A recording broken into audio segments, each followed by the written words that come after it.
Chapter 854. However, seeing Beligaju like this, Helene Vivian was even more worried. It was just that her worry was hidden very deep. Even Beligaju didn't notice. The two returned to the palace. The battle of the capital city became famous. The civil and military officials knelt in the main hall, their wide sleeves spread on the bright marble floor, their heads touching the ground, and shouted, "Welcome back to the palace, Your Highness." This year was the most glorious year of the War Dragon Empire. The retired emperor's illness was not serious. Instead, after being poisoned by the Grand Tutor and Vivian exorcised the evil spirit for him, his violence was reduced a lot, and he gained a few more years of life. However, for some reason, Nangong Lai was not in the palace. After all, if he was here, such a big thing would not have happened in the capital city. After asking in detail, she found out that the retired emperor was worried about Beligaju and Helene Vivian, who went to the ancient tomb, so he asked Nangong Lai to go to the hidden spirit temple personally. Originally, he wanted to ask the master to come out of the mountain, but now it seemed that there was no need. The capital city returned to peace, and the resentment that once shrouded the palace was also eliminated. The seal was resealed. Although there were still some demons and evil spirits in the world occasionally, it was still much more peaceful than before. Seeing this, Helene Vivian had the idea of letting Beligaju be close to the babies again. After eating, she pulled his hand over and pressed it on her stomach. Beligaju let her fiddle with it. Sometimes he would hold her like this, holding a scroll in one hand and touching her stomach with the other. It looked like he was touching a fox. Unfortunately, this fox didn't know how to roll. Bailey Jiaju put down the scroll in his hand, leaving his other hand free. He directly pulled her into his arms and said in a deep voice with a smile in his eyes, "Do you want me to teach you how to play chess?" "I don't want to play chess recently." Helene Vivian took his hand and played with it twice. As if thinking of something, she suddenly smiled. "I got it." Beligaju hugged her and raised his eyebrows. "What? Let's do a face mask together. What do you think?" Helene Vivian's smile deepened. "With a face like yours, it will definitely be very interesting to wear a facial mask." Beligaju refused to comment. He took the teacup and took a sip. "It's a woman's thing again." "What do you mean by a woman's toy?" "In our world, men also wear facial masks, okay?" When Helene Vivian thought of this idea, she became excited. When she didn't have a boyfriend in the modern world, she never thought that one day she would live with someone for so long. Perhaps she simply could not imagine that there would be a man who would pamper her so wantonly. Sometimes he would suddenly feel very lucky. She had met such a man. He had a venomous tongue. He was ruthless. He was elegant. He was cold-blooded. He was rebellious. He was not controlled by anyone, but he had tied the red string to her hand. He would still mock her and take pleasure in hurting her. He always knocked her on the head and said she was stupid, but when they were sleeping, they would protect her very well. He was afraid that she would press her stomach when she turned over at night. Obviously, Beligaju didn't want to hear her talk about their world. It felt like she didn't belong here. Therefore, when Helene Wei Wei was about to leave him, Bailey Jiaju subconsciously grabbed her and gripped her slender wrist tightly in his palm. He could not even control his anger. Helene Vivian raised her eyebrows. "I'm going to make a facial mask. You wait for me here. It will be done soon. If you need anything, ask Eunuch's son to get it. Don't you think your actions are not stupid enough?" Beligaju hugged her back again. His expression was very cold. He didn't want to let go at all, as if he was asking for something. Helene Vivian liked to be hugged by him like this, so she didn't move again. Eunuch's son saw them loving each other. He smiled until his eyes almost disappeared. "Your Highness is right. If you need anything, just tell this old servant. The tributes sent by the Western region a few days ago are still here. This old servant will bring them all for the princess." "The Western region?" Helene Vivian smiled. "Then bring some pearls. There's no need for the rest of the treasures. Also, bring 2 empty bowls, a jar of honey, some fresh milk, and tomatoes." Eunuch's son responded with a yes and left with the palace servants. It could also be considered to give the two some time alone. His Highness had never liked people to wait on him. In the past, he didn't like people touching him. Now, he didn't like people disturbing him, and the princess. His Highness was still that His Highness, so sinister that it made people scared. But as long as Wang Fei was here, he would have a bottom line and would not reveal the deepest part of him. This was the biggest blessing for the Dragon War Empire. Thinking back, how many people thought that the good-for-nothingness of the Hellion family was not worthy of the high and mighty third prince? Until now, many people were talking about the existence of these two legends in the Dragon War Empire. One was the third prince, Beligaju. The other was the third princess consort, Hellion Vivian. Seeing that the little highness was about to be born, Eunuch's son smiled even more happily. He quickly prepared all the things that Hellion Vivian wanted. Hellion Vivian didn't mind. She rolled up her long sleeves and picked up a pair of chopsticks to mix. She put whatever she thought of into the bowl. After all, it was for the sake of consistency. Milk, honey, pearl powder, tomatoes. Each of these things is a tool for whitening and moisturizing. As she spoke, Hellion Vivian picked up the bowl and said to Beligaju, "Go lie down on the small couch. I'll apply it faster." Bailey Jiaju was amused by her matter-of-fact tone. He mischievously pulled her over and kissed her ear. His breath was hot as he said, "Do you only need me to lie down? You don't need this husband to do anything to cooperate with you?" "No need." After Hellion Vivian said this, she remembered the scene last night. Because they couldn't be intimate, he held her hand. That pair of eyes was very deep in the darkness. He kept kissing her neck. When he came out, he bit her collarbone heavily. The kind of heat seemed to still remain on her hand. "If you look at this husband like this, it will make this husband feel that you are being sarcastic." Beligaju hugged Hellion Vivian from behind. Hellion Vivian smiled and pushed him away. "You want to use this trick to divert my attention? I won't fall for it. Hurry, go lie down over there." Seeing her like this, Beligaju let her do as she pleased. Eunuch's son was a discerning person. He secretly gave the palace servant a look and put down the translucent barrier. Bailey Jiaju laid down with his clothes on and watched her smear her face with her fingers. The thing was cool and very comfortable, but he didn't know how she would smear it in the end. Chapter 855. Hey, don't move. If you move, there will be wrinkles. Hellion Vivian was having a good time. She felt a sense of achievement when she thought about how she could paint such a handsome face. Beligaju looked at her smiling eyes, rubbed his forehead helplessly, and continued to lie down. Not bad.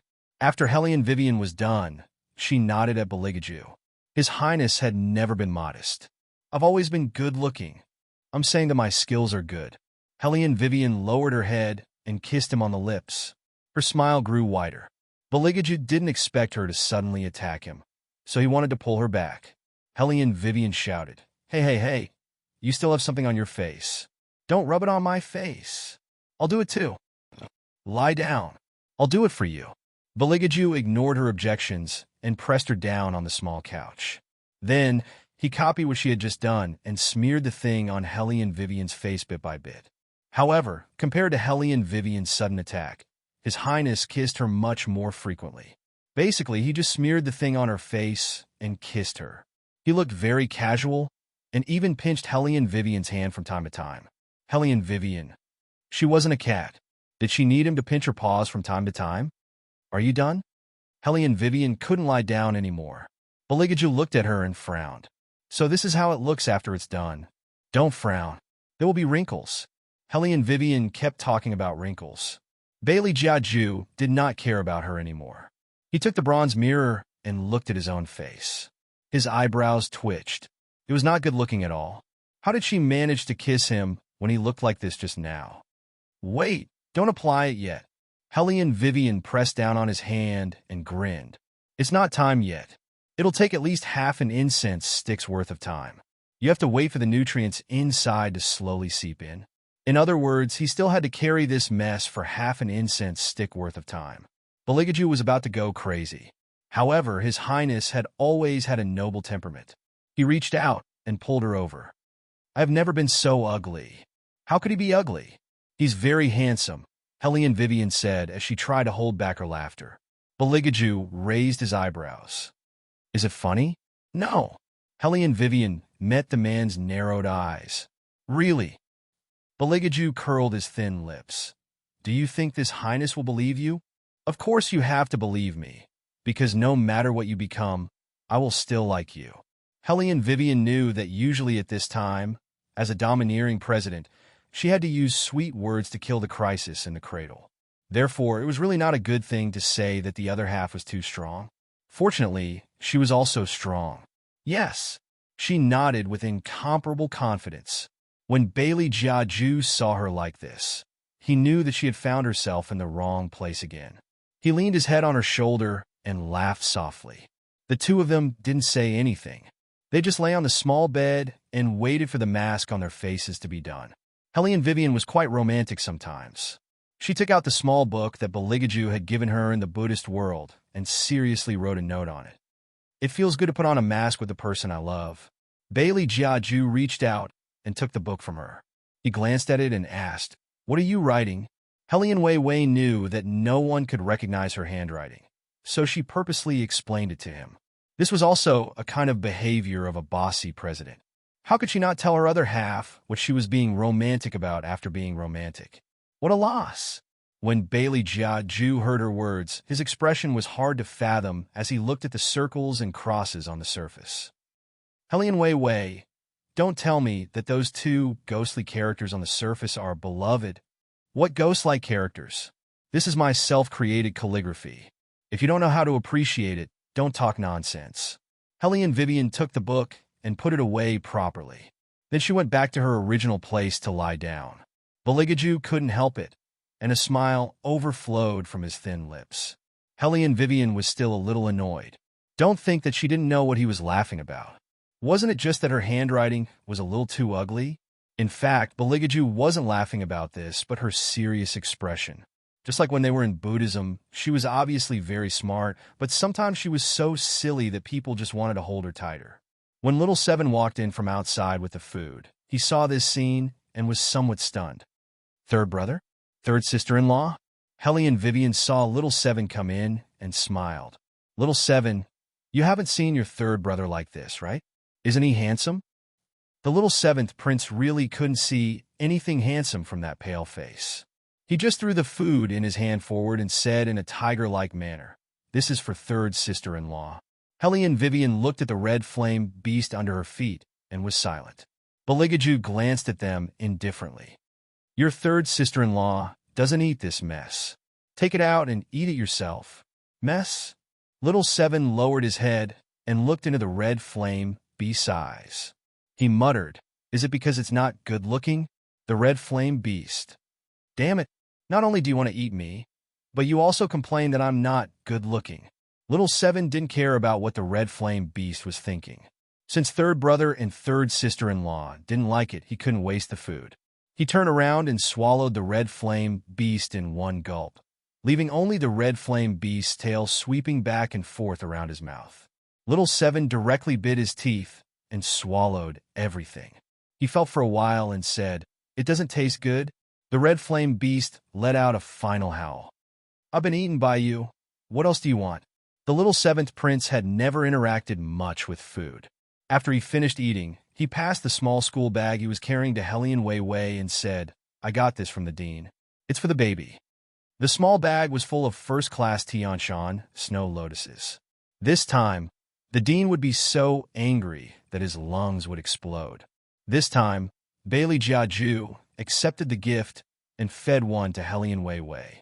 Then he lectured her, "You can bring the rest of the things from the dean's place here." Little seventh prince nodded seriously with a fierce expression on his face.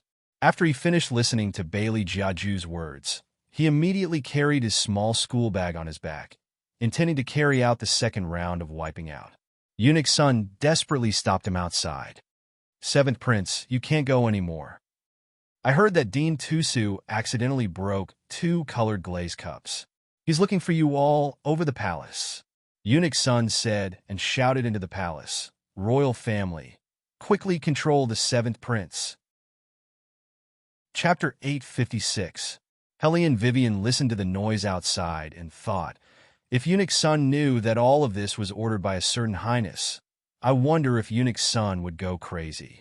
Looking at Beligaju like this, Hellion Vivian's eyes were softer than ever. When it came to hobbies, a certain highness' only hobby was to prank people. Now that she saw him smile like this, Hellion Vivian never felt that he was cruel. On the contrary, she always felt that this man was the cleanest. Whether it was when they were in the 33 heavens or in the human world, he had never changed the way he treated her. In the past, both of them were very proud. Neither of them was willing to admit defeat. It was the same now. However, compared to when they were young, they knew how to cherish each other more now. No matter what she did, he would follow her. However, just as the master of the Hidden Spirit Temple once said, if one's love was too exclusive, it would usually lead to destruction under normal circumstances. It was night, on the 7th floor of the underworld. The little king of hell held a pacifier in his mouth and sneered at his father. If you have the ability, beat me to death. Even if you beat me to death, I can still fly in the sky and burrow into the earth. Do you think I won't dare to do anything to you? The king of hell was handsome, but at first glance, one could tell that he was not a good person. He was a bit like someone who came out of a brothel and was very wild. The little king of hell crossed his legs. Hit me, I'll scream, call mom over, let her see the true face of a brothel head like you. Slap. As if he could not hold it in any more, the veins on the king of hell's forehead bulged out. Lord King of Hell, don't be angry with the little highness. He also made a mistake. The judge was usually stuttering, and this time, he couldn't speak clearly. He lay on the ground and desperately hugged the king of hell's leg, afraid that his lord would beat the little highness up until he couldn't take care of himself in life. The little highness, of all people, had to mention the madam. Wasn't this specifically picking on Darren's wound to poke? The king of hell took a deep breath as he reached out and grabbed the little king of hell. He lifted the little boy with his legs up and his head down. The little king of hell felt that his dignity had been deeply insulted. Dad, how can you be so shameless? If you have the ability, put me down. What the hell are you doing hanging me on a hanger? Am I your son or not? Mother, Mom, come over quickly. Dad is abusing me again. Mom! After calling out a few times, the little king of hell realized that something was wrong. Why wasn't his mother here yet? The judge stammered as he whispered into his ear, and Madam was angered by Lord and left. Damn, why didn't you say so earlier? The little king of hell rolled his amber eyes and said to the king of hell, Dad, I feel that I'm not young anymore. There are some things that we can sit down and talk about, right? If you hang me like this, it'll affect the relationship between us father and son. I think this is pretty good. The king of hell didn't fall for his son's tricks at all. He instructed the people around him, just let him hang like this. Doesn't he like to shout? Let him shout as much as he wants. Hearing this, the little king of hell widened his eyes. Seeing that his father had finished packing and was going to chase after his mother, he kicked his short legs and felt very sad and angry in his heart.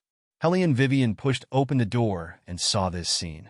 The little king of hell was already very beautiful, especially his eyes. When he smiled, they seemed to glow like rubies. Although it was a little sinister, he still looked like a little angel. Now that he was being hung on a hanger like a piece of clothing, it was funny no matter how one looked at it. Hi! The little king of hell was very gentlemanly. Although he didn't greet her with his hands, his mouth didn't stay idle. Do you want to drink tea or Mangpo's soups? Hellion Vivian didn't have any intention of putting the little king of hell down. She looked for a ledger and glanced at it. Then, she paused and raised her head to ask, Where's my book of life and death? Your book of life and death? When the little king of hell heard this question, he smiled meaningfully. Phoenix, why did you suddenly come to the underworld to look for your book of life and death? Don't tell me you're hiding something from that man? Hellion Vivian looked at the little king of hell who was hanging on the hanger and smiled. You should understand that sometimes being too smart isn't a good thing at all. All right, but your book of life and death isn't in the underworld at all. At this point, the little king of hell paused and said, Even if it is, I don't have the right to look at it. Hellion Vivian walked closer to him and looked into his big eyes. If he didn't say the last sentence, I would have thought that the book of life and death didn't exist in the underworld.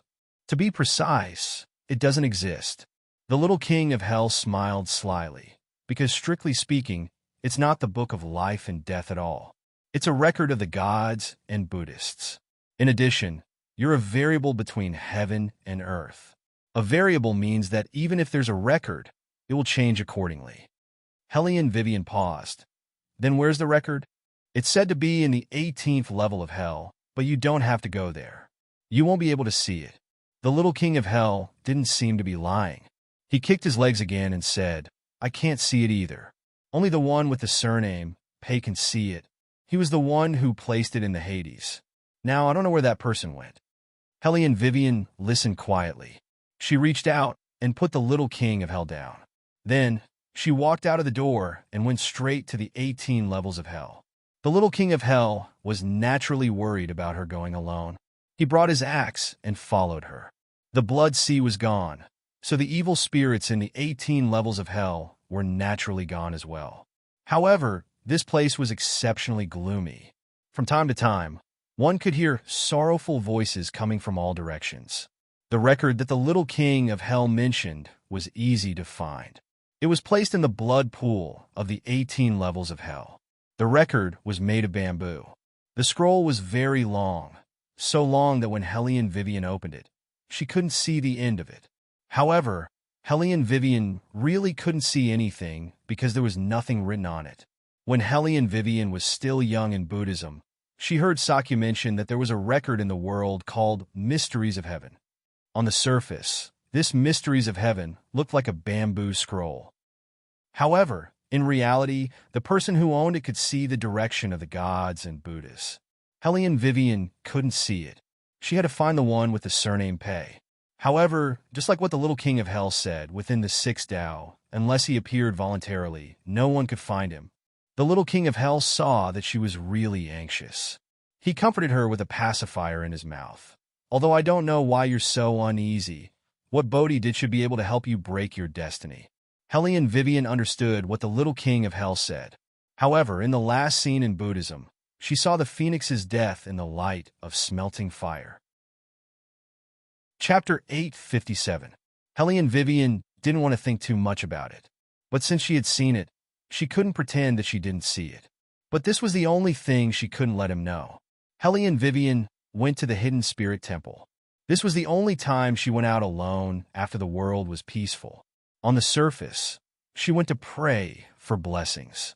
In fact, she had been using this opportunity to look for a man with the surname Pei. However, just like what the King of Hell's son had said, no one could find this man unless he was willing to appear. This time, when the master saw her, he wasn't as happy as before. Instead, he looked at her and stopped the wooden fish in his hand. Girl, are you hiding something from His Highness? Yes, there is. At this point, she had to take measures. In fact, even Hellion Vivian didn't know if the so-called measures would work. But she had to let someone know, I may not be able to escape this disaster.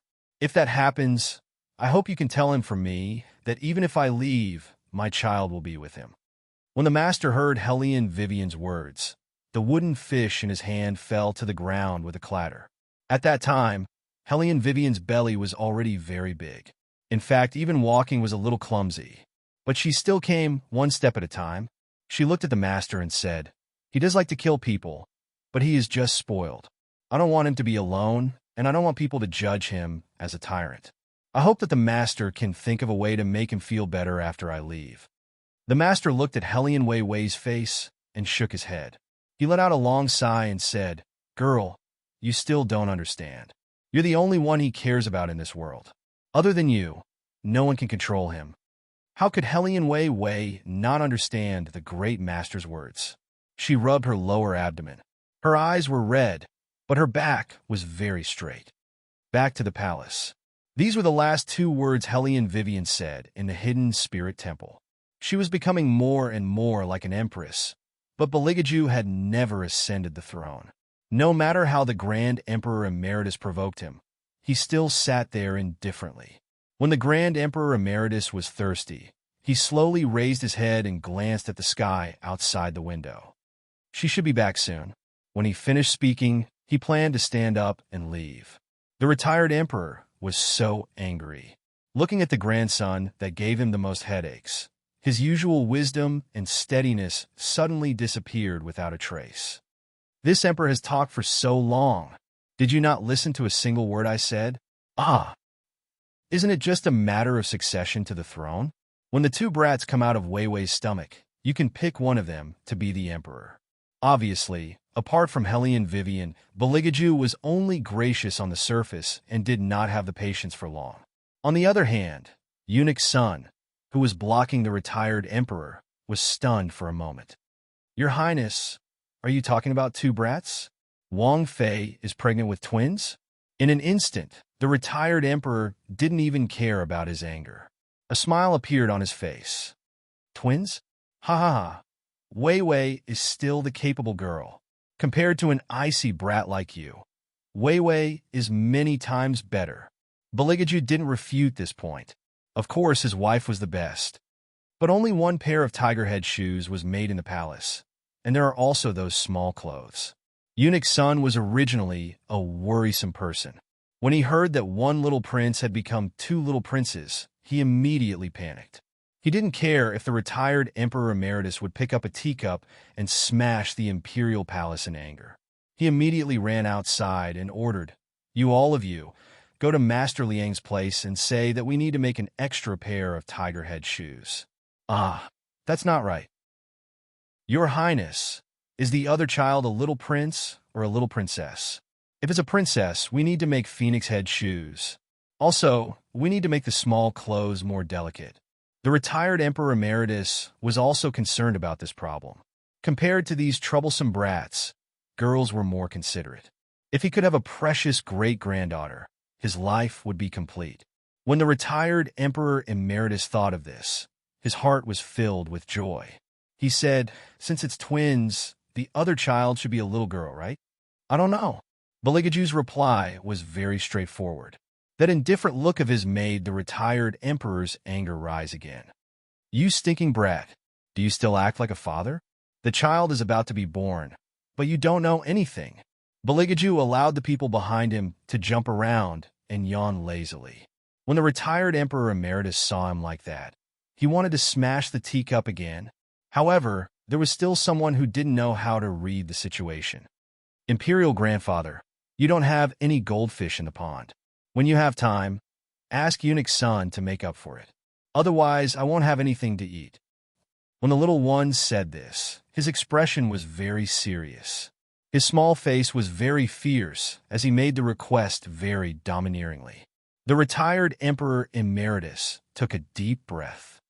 That's the tiger head fish that I got from the sanctuary, you foodie. The retired Emperor Emeritus's angry roar echoed throughout the entire palace.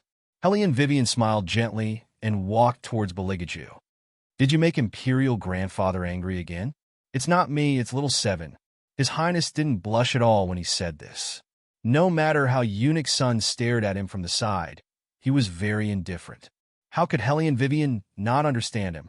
The smile on the corner of her mouth became bigger. Beligaju directly pulled her over and said in a very low voice, Are you an idiot? It's so uncomfortable to walk. Why are you still going to the Hidden Spirit Temple? It's fine if you go, but you don't let me follow you. I'm going to fulfill a vow.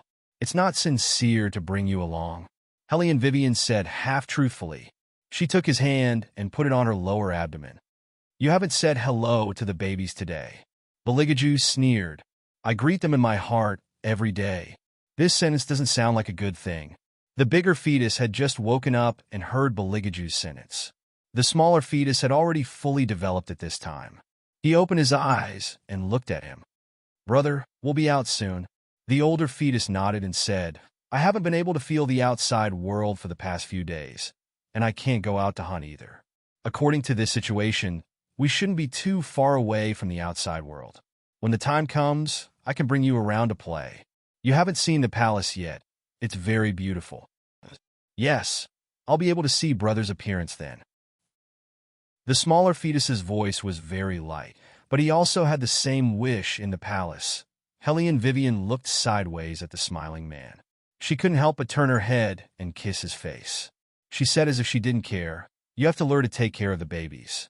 If I'm not in the palace in the future, you won't be flustered. Chapter 858. Where are you going if you're not in the palace? Beligaju's voice was very indifferent. Helene Vivian paused for a moment and smiled naturally. For example, I'm going to train soldiers or burn incense. I can't go with the baby, can I? Only then did Bailey Jiaju's eyes regain their warmth. He tilted her head toward him and planted a kiss on her black hair. His eyes were filled with a unique gentleness as he said, "There are so many people in the palace. It's impossible that no one is watching over these two brats. I don't want the wet nurse to take care of them. I want to take care of them myself." Hellion Vivian continued with a chuckle, and her hand also squeezed his. Beligaju had never been able to do anything to her, so naturally, he agreed to whatever she said. Therefore, the two of them sat on the small couch and read the parenting books. His Highness sneered as he read, "Little ghosts are troublesome creatures.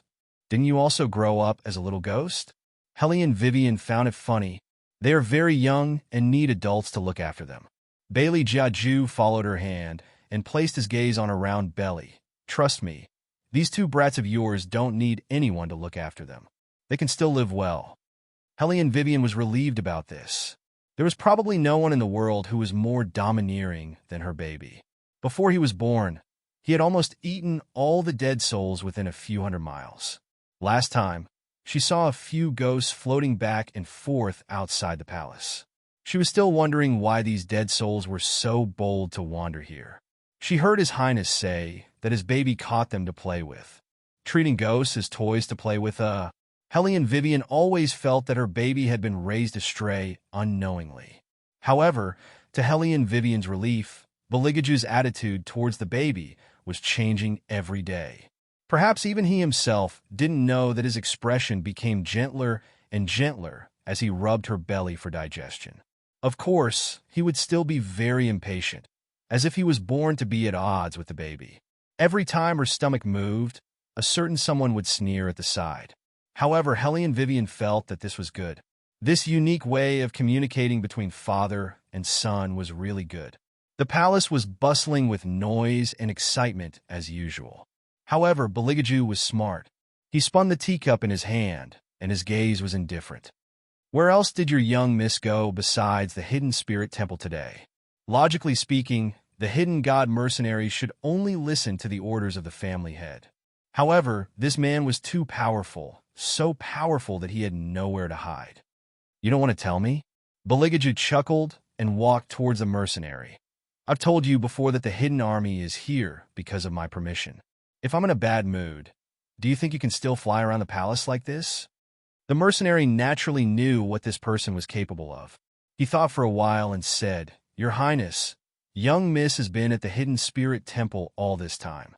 However, young Miss did look for someone some time ago. We sent people, but there was no news of that person, so young Miss took back the order." "Who?" Beligaju spun the black jade ring on his finger. The mercenary could clearly feel the coldness emanating from him. The hidden god mercenaries don't know the details. Young Miss only said that the person's surname was Pei. She didn't mention his age and appearance, nor did she say why she was looking for him. "Pei?" Beligaju's fingers paused, and he didn't continue to ask. His eyes were as deep as the night outside. "She's about to wake up. Don't tell her that I looked for you." The mercenary lowered his eyes. "Yes." Beligaju retracted his gaze, put on his black cloak, and walked back to the bedroom. The person on the bed was still sleeping. Her waist-length black hair was spread out on the soft quilt. She was always very well-behaved when she was asleep. Probably sensing Bailey Jiaju's breath, Hellion Wei moved a little. She was still a little sleepy, and her eyes were still closed. Her voice was drowsy as she asked, "Where did you go? Did a minister look for you?"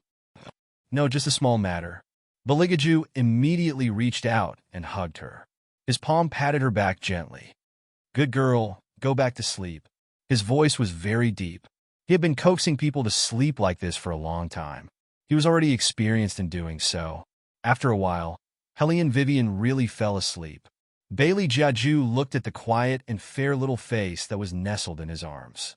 His slender fingers tucked her black hair behind her ears, and his eyes slowly sank. "Hellion Vivian, what are you hiding from me?" The next day, the temperature warmed up.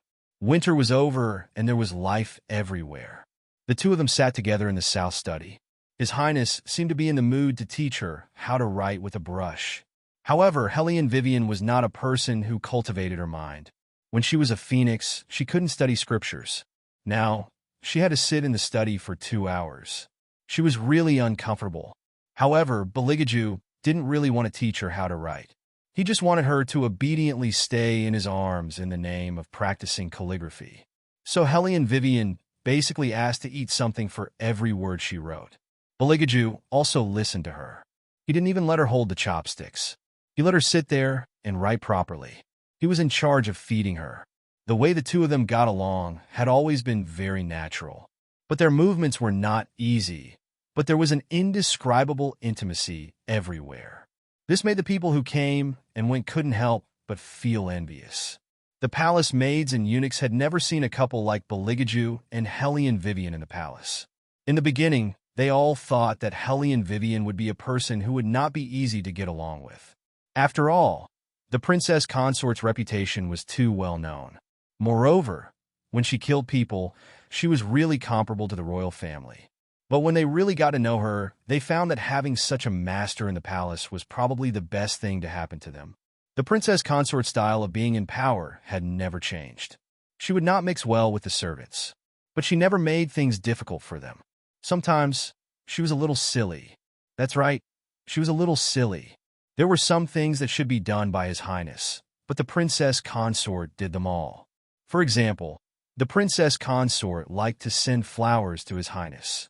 Last time, there was an official who came. His intention was nothing more than to let his daughter enter the palace. To put it nicely, it was to be a palace maid. In fact, everyone knew what he was thinking. That official was smart. He didn't look for His Highness, but directly went to the princess consort. At that time, the princess consort looked at him, smiled, and only said one sentence. She said, "Officially, don't you know that this person, Beligaju, has been contracted by me, Hellion Vivian?" As women, at that moment, the palace maids really felt that the princess consort was very handsome. It was the kind of handsomeness that seeped into her bones. Chapter 859. Many people couldn't be like the princess consort, who said, "I'll take care of it." However, the princess consort was free and easy to the extreme. The palace servants outside the south study room looked at the two people sitting together. One was holding the other from behind, holding a brush in their hands. Their side faces looked particularly beautiful under the sunlight. In the end, Hellion Wei Wei could not sit still. She lazily used her left hand to support her chin, writing very carelessly. Beligaju knocked on her head with his finger. "Your handwriting is like a dog lying on its stomach. How did you read the Buddhist scriptures in the first place? Do the people of Buddhism write like this? Have you seen me reading scriptures?" Hellion Vivian snorted and said, "When I was sleeping, I felt the sun was too bright, so I took a book to cover my face. You definitely haven't seen me in Buddhism." Beligaju didn't say anything. He just smiled and squeezed her hand again. In fact, how could he not have seen it? In the whole of Buddhism, only she dared to do that. Every time he went there, she would hold a scripture book there to block him. She probably thought that no one would notice in that position. That was why the prideful phoenix was just a little thing that was lazy to interact with others. It was from then on that he had been thinking that such a little thing shouldn't be left in Buddhism. It should be raised in a place where he could see her all the time. It would be perfect for him to feed her. In fact, it was exactly as he thought. The phoenix in his arms was most suitable for him to raise. Beligaju laughed in a low voice. Hellion Vivian didn't know what he was laughing at. She frowned in confusion. Beligaju grabbed her and hugged her again. He ordered, "Continue writing. Didn't you always say that you want to cultivate good prenatal education? How can my child's handwriting be as ugly as yours?" Hey, if you're talking about prenatal education, then prenatal education. You don't have to attack me personally all the time, Hellion Vivian protested amusedly. Beligaju gently curved thin lips. I am using a typical example to educate them. Let people remember how ugly your handwriting is, and they will know how to work hard after they are born. Hellion Vivian. What he said made so much sense that she was actually speechless. Hellion Vivian also knew that His Highness was taking pleasure in teasing her, so she didn't care at all. She turned her head, sat up straight, and continued to write. As she wrote, she directed Beligaju to feed her. The days in the South study were like this almost every day. Beligaju still liked to control power. But now, when he was dealing with the booklets, he would hold the booklets in one hand and feed Hellion Vivian with the other. Otherwise, he would hold her hand and make her do exercises. In that case, it would be easier to give birth. Soon, it was the 3rd month, and everywhere in the Imperial Palace was beginning to feel spring. On this day, Hellion Vivian was sitting beside Beligaju, studying her new martial arts. She was thinking about how to combine gunpowder and cold weapons when her stomach suddenly hurt. Dozens of heavenly thunders rolled through the clouds. In addition to the blazing fire, there was also a faint Buddhist light that seeped out. This scene, which should have appeared in Mount Tenya, was now shining in the human world. Every commoner in the capital walked out of their houses and looked up at the sky that was destined to be unstable. Inside and outside the Imperial Palace, there was an unprecedented panic. Basins of hot water were continuously brought in by palace maids, and all the imperial physicians stood outside the bedroom, anxiously walking back and forth. Even the master of the Hidden Spirit Temple was brought into the capital. The Buddhist light in the room shone brightly. When the midwife saw this scene, she couldn't help but chant Amitabha. To be honest, they were already stunned, but the 3rd prince was sitting by the bed, and that kind of murderous aura made them dare not waste any time. They just thought that the princess's pregnancy was really unusual. There was so much Buddhist light that they had never seen in a temple. The midwives suppressed the shock in their hearts, and their fingers trembled as they prepared cotton cloth and scissors, which would be useful in a while. When they were almost ready, the palace maid urged in a low voice, "Your Highness, it's time to go out." Beligaju turned his head and only gave her one word, "Get out." That voice was very cold, without a trace of warmth. The palace maid was so scared that she didn't dare to speak again. The midwives didn't know how to persuade the 3rd prince. Normally, when the princess in the imperial palace was about to give birth, the 3rd prince would not stay, for fear that the dirty blood would ruin the dignity of the imperial family. But it was obvious that no one could make the 3rd prince leave at this time. The midwives braced themselves to do it, but at this time, Hellion Vivian opened her mouth. Her eyes looked at Beligaju, and there was a smile in her weak voice. "Go out and wait, okay? I don't want you to see me in such a sorry state." Bailey Jiaju took a deep look at her.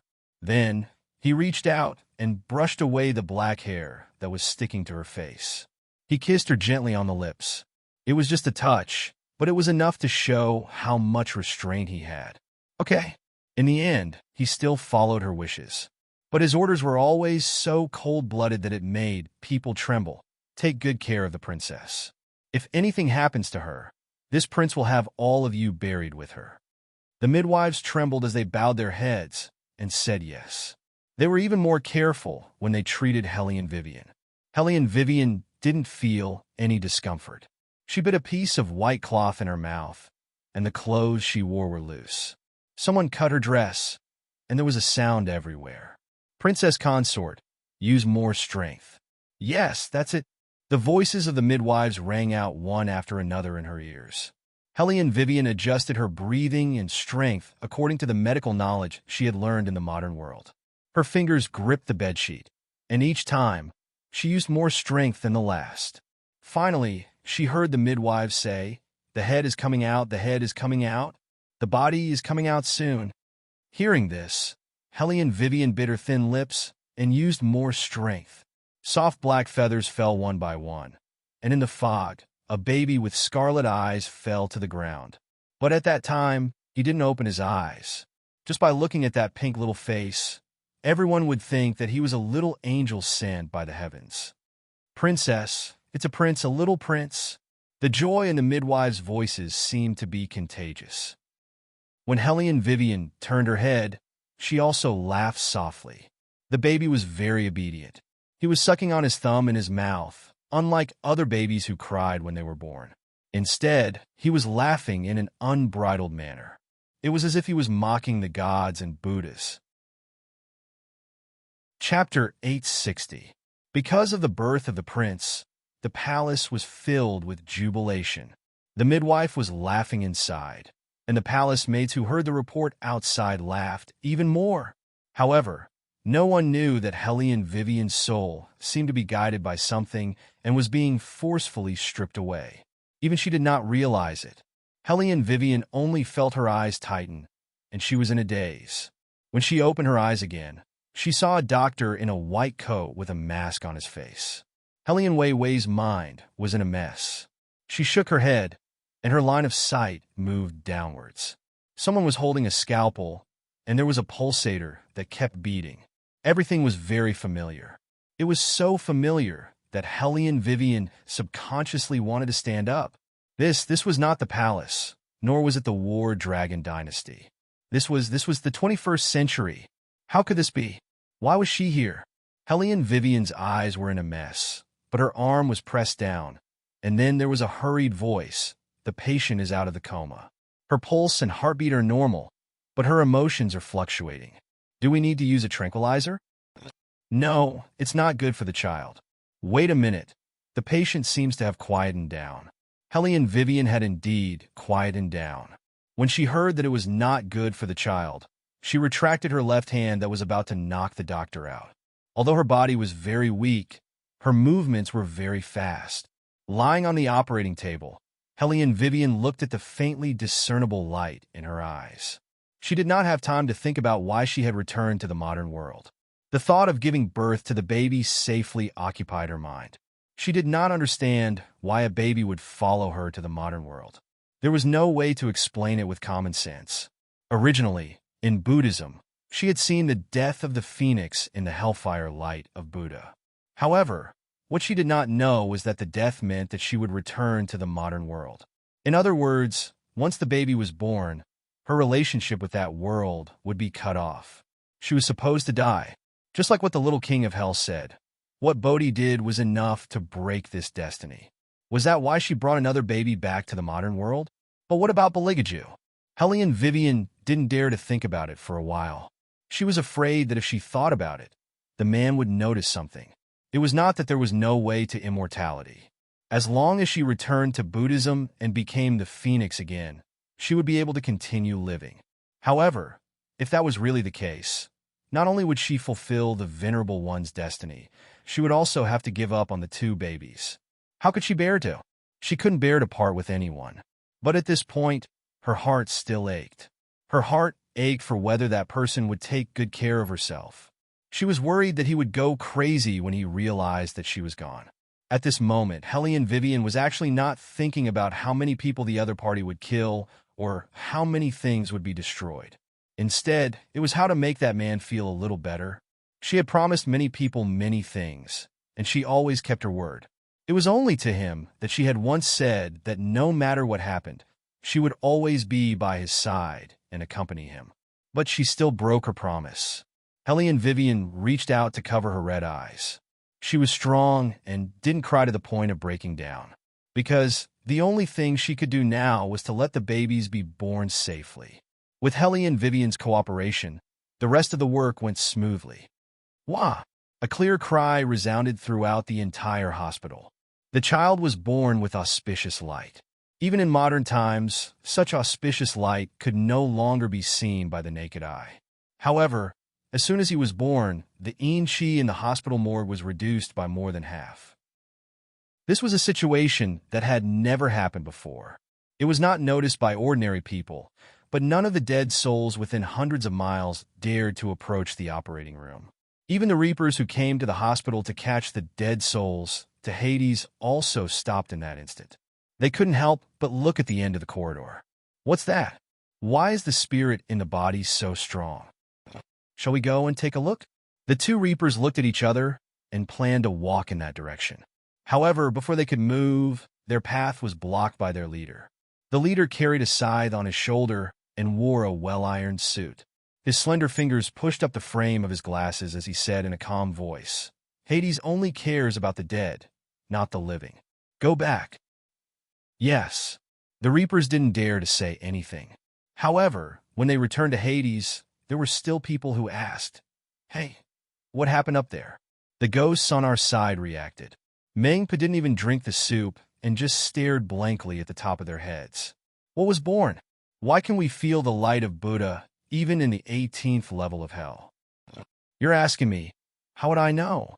The Reaper said in a low voice. In short, it's an incredible fellow. The same situation was happening in the palace. However, compared to the tranquility of modern times, this place seemed to be more destructive. From the moment the child smiled, a long Sanskrit chant seemed to resound in the air. 3,000 feet under the yellow springs, countless demons seemed to have been summoned, and waves of water splashed out. The fiendish demons hidden in the clouds revealed their heads excitedly, as if they were celebrating the birth of their little master. However, the celebration in the dark was always different from the celebration in the human world. The demons were about to arrive, and all of them followed behind Beligaju, as if they were cheering for this day. A thick black fog engulfed the entire palace. Beligaju didn't hesitate at all. When he heard that the mother and child were safe, he strode into the bedroom. His eyes were fixed on the person lying on the bed, and he didn't even look at the little prince that the midwife carried over. Without looking, Beligaju knew that it was 100% a demon. He was too familiar with the atmosphere here, so familiar that even if he closed his eyes, he could still smell the thick scent of blood.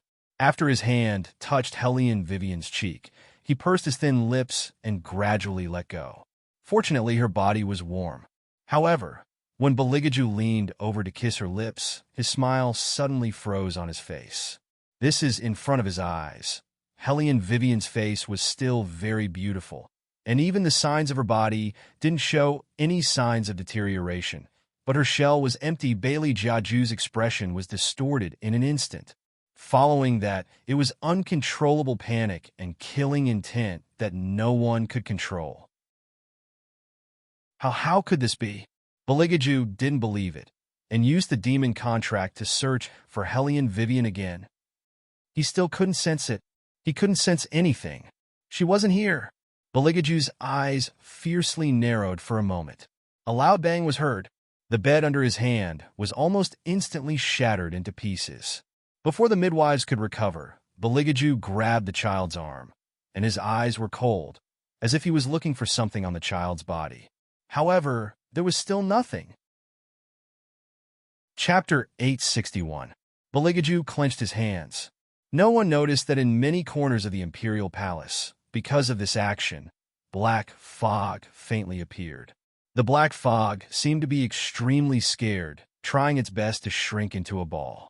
They had never seen a man so angry before. They pressed down on the pain in their chests, not daring to make a sound. They could only look at Beligaju, fearing from the bottom of their hearts what he would do. As Beligaju's mounts, the Fire Qilin and the Azure Dragon naturally felt an unprecedented sense of destruction. They couldn't help but reveal their true forms, soaring above the imperial palace. The Fire Qilin only glanced into the room, vaguely guessing what had happened. Its expression suddenly changed. It had once thought that if its little master was born, then Helene Vivian's connection with this world would most likely be broken. But thinking was one thing.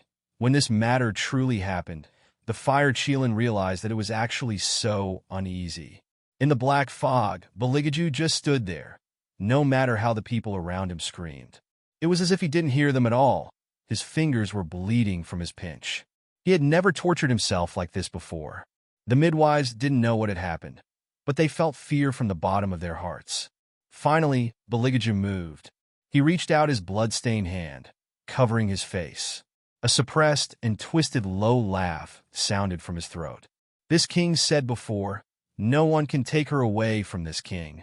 That kind of laughter was too hoarse, as his voice fell to the ground. The marble under his feet cracked, creating cracks one after another. A power that no one could resist was emitted from his body. The entire imperial palace collapsed under that kind of tremor. The midwives were so scared that their faces turned pale. In the midst of the dust, Bailey Jiaju, who was dressed in a pure black robe, strolled out from inside. He held Helene Wei Wei's body in his arms. His eyes were not at all like what they had seen before. Instead, they were filled with the color of blood, like a red gem, dripping with blood, incomparably beautiful. Large clumps of black feathers fell from the sky. While everyone was in shock, All they could see was the black shadow of the demon behind the man. Those black shadows seemed to have been influenced by their master. With a ruthlessness that seemed to be able to tear everything apart, they swept through the entire palace. He had never seen or felt such a crazy surge of power before. No one dared to act rashly. At this time, Beligaju had clearly lost his mind. No, especially when he had lost his mind. Or rather, he was more like himself than ever. Because without Hellion Wei, he no longer needed to think about the only thing that concerned him as a human being. Many people said that Beligaju was very ruthless. In fact, it was because of Hellion Vivian that he had the patience to do something to hide the evil, bloodthirsty aura on his body. Now that Hellion Vivian was no longer around, he couldn't be bothered to pretend anymore. As for how terrifying a Beligaju without disguise was, everyone who had experienced the great battle between the gods and Buddhists knew. For a moment, everyone was in a panic. The master of the hidden spirit temple stood in the middle of the river of blood. He only chanted Amitabha.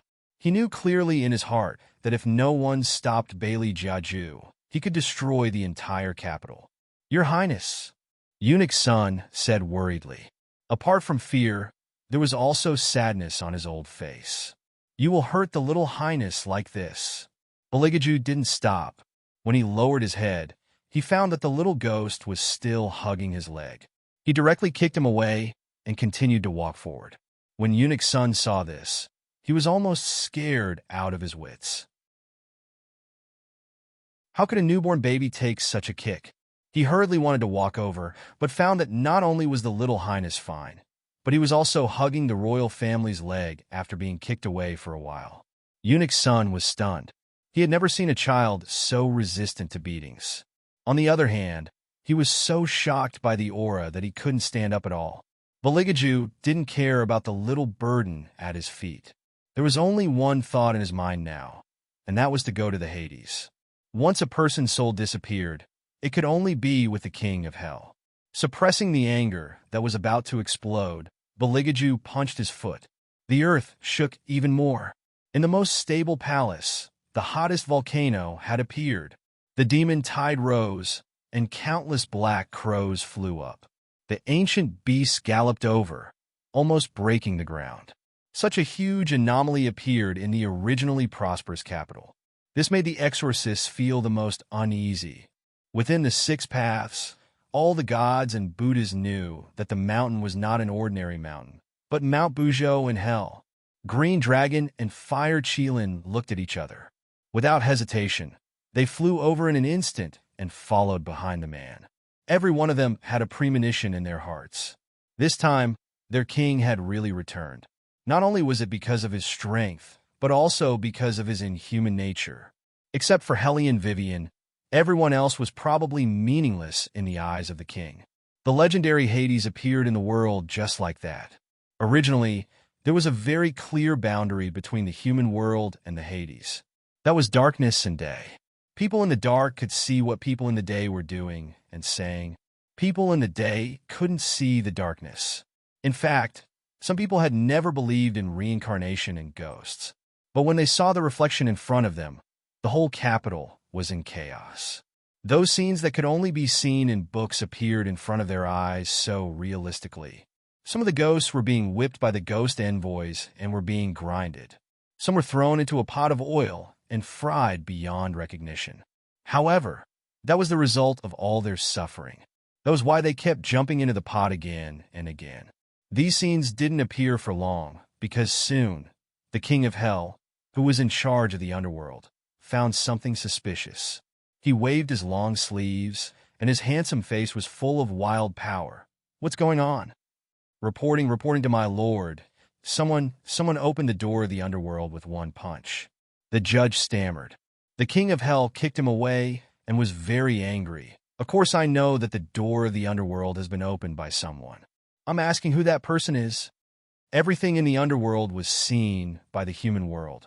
Although it was only a short time of 10 seconds, for him, the King of Hell, it was a blatant provocation. Yes. The judge didn't finish speaking. There was a bang. The wooden door of the 18th floor of Hell was kicked into pieces. As the wood chips flew, Beligaju walked towards the king of hell and only said 2 words coldly, "It's me." Chapter 862. When the love rivals met, their eyes would turn red. Although this love rival was decided unilaterally by the king of hell, as long as the king of hell saw the face that was nobler than his own, he would want to beat the other party up. Emperor of the heavenly axiom, the king of hell laughed evilly. His bloodthirsty look was on par with his son's. Beligaju did not beat around the bush. His black robe fluttered, and his figure was as quick as a shadow. He directly swept towards the king of hell and reached out to pinch the king of hell's neck. "Where is she?" "She? Who?" The king of hell was very baffled, and his anger grew. "Don't think that just because my wife likes you, I won't dare to do anything to your face.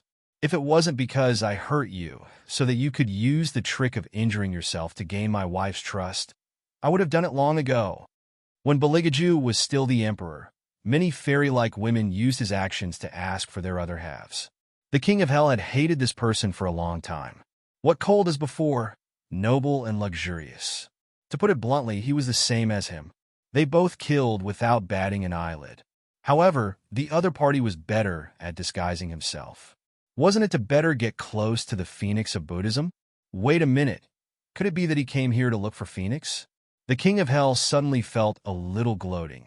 A wild smile hung at the corner of his mouth. "What's wrong? Your wife also ran away. Good job of running away." Bang! As soon as the king of hell finished speaking, Beligaju's fist landed. With the wind from the punch, it hit the king of hell's face. If it was someone else, they would definitely not be able to withstand this punch.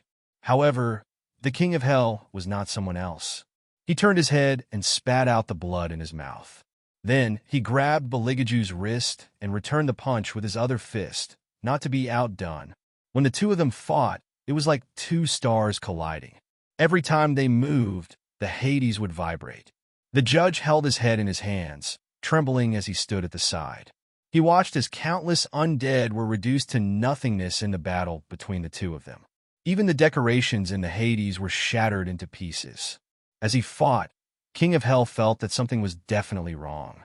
He wiped the blood at the corner of his mouth with his finger and said, "Motherfucker, are you doing this on purpose? You specifically chose to fight in my territory. You're just afraid of ruining it, right? If you have the ability to go to the heavenly Tao, I will also shatter your divine palace for you." The King of Hell's words meant that he wanted to stop the war. After all, he was always the one who started the fight. Beligaju would only fight with him if he was impatient. But this time it was obviously different. Beligaju did not even listen to him. He raised his leg and kicked the King of Hell into the wall at the side. Then he looked at him condescendingly and said in an extremely cold voice, "I'll ask you one last time, where is she?" Heh. The King of Hell laughed softly. He did not care about the blood on his body. He looked up at Beligaju and said, "Do you not understand, or are you deceiving yourself? Even if Phoenix's soul is gone, it is impossible for her to come to the Hades. She is the only Phoenix in the world." Beligaju clenched his fingers one by one. His chest hurt, but the color of his eyes became redder and redder, as if they were filled with blood. The judge was afraid that something would really happen to the Hades. He squatted down in fear.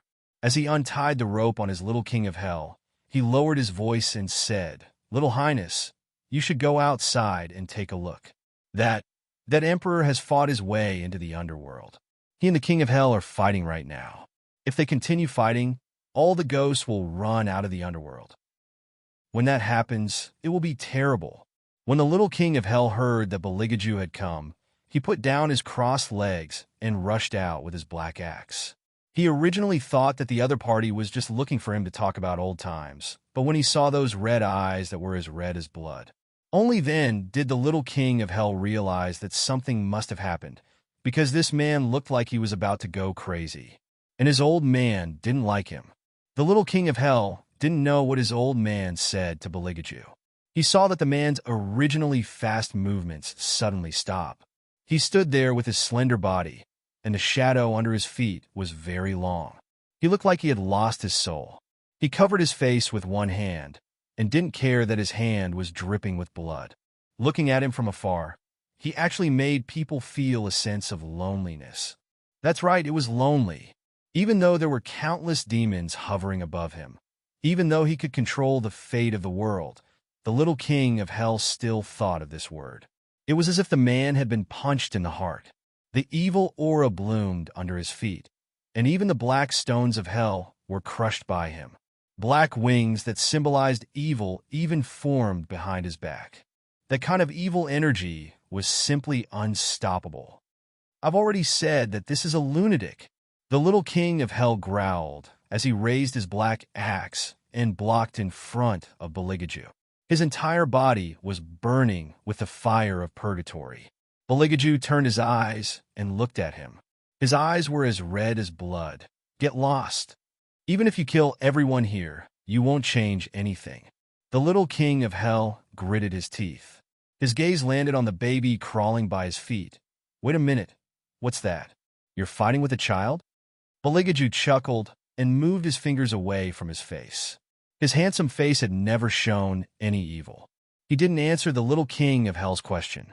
Instead, he laughed in a gloomy voice. Since she's not here, I'll destroy Hades and go to Buddhism to find her. If Buddhism still doesn't have her, I'll destroy this world. He's serious. That was the first thought that flashed through the little king of hell's mind. His second thought was fucking hell. If the world was destroyed, how would he be able to chase after his little hook? Although they weren't from the same era, how could there be a future without a past life? Calm down. The little king of hell decided to appeal to his emotions. Can you carry the child under your feet first? He's next to the fire of hell. If he falls, he'll be burned to death. Speaking of this, the little king of hell seemed to have thought of something. No, why would this child come to our Hades? The judge was afraid of death and didn't dare to stand. He could only lie on the ground and whisper into the little king of hell's ear, Your Highness, I think that's the emperor's son. Look at his eyes. Only then did the little king of hell realize that the crawling baby's eyes were red. He even had a bloodthirsty smile on his face, as if he was playing a game. He didn't seem afraid of falling into the fire at all. With his aptitude, even if he fell into the sea of hellfire, he would treat it as a hot spring bath. Thinking of this, the little king of hell narrowed his eyes and said to the figure that was destroying the world, Do you want to destroy your child with the phoenix as well? As long as his son was around, it would be a huge trouble. Outside hell, Azure Dragon and Fire Cheelin originally thought that this place would be shaken to dust. They were prepared for their master to go completely berserk. They didn't expect their master to walk out of the darkness alone. He seemed to have regained his calmness, but his eyes were red as if he would start a massacre at any time. Go find the one with the surname Pei. Whether he's in Tian Dao or Buddhism, find him even if you have to dig 3 feet into the ground. Hearing this order, Fire Cheelin and Azure Dragon looked at each other and bowed their heads in response. Yes. They couldn't figure out what His Highness was thinking now. Had he really regained his calmness?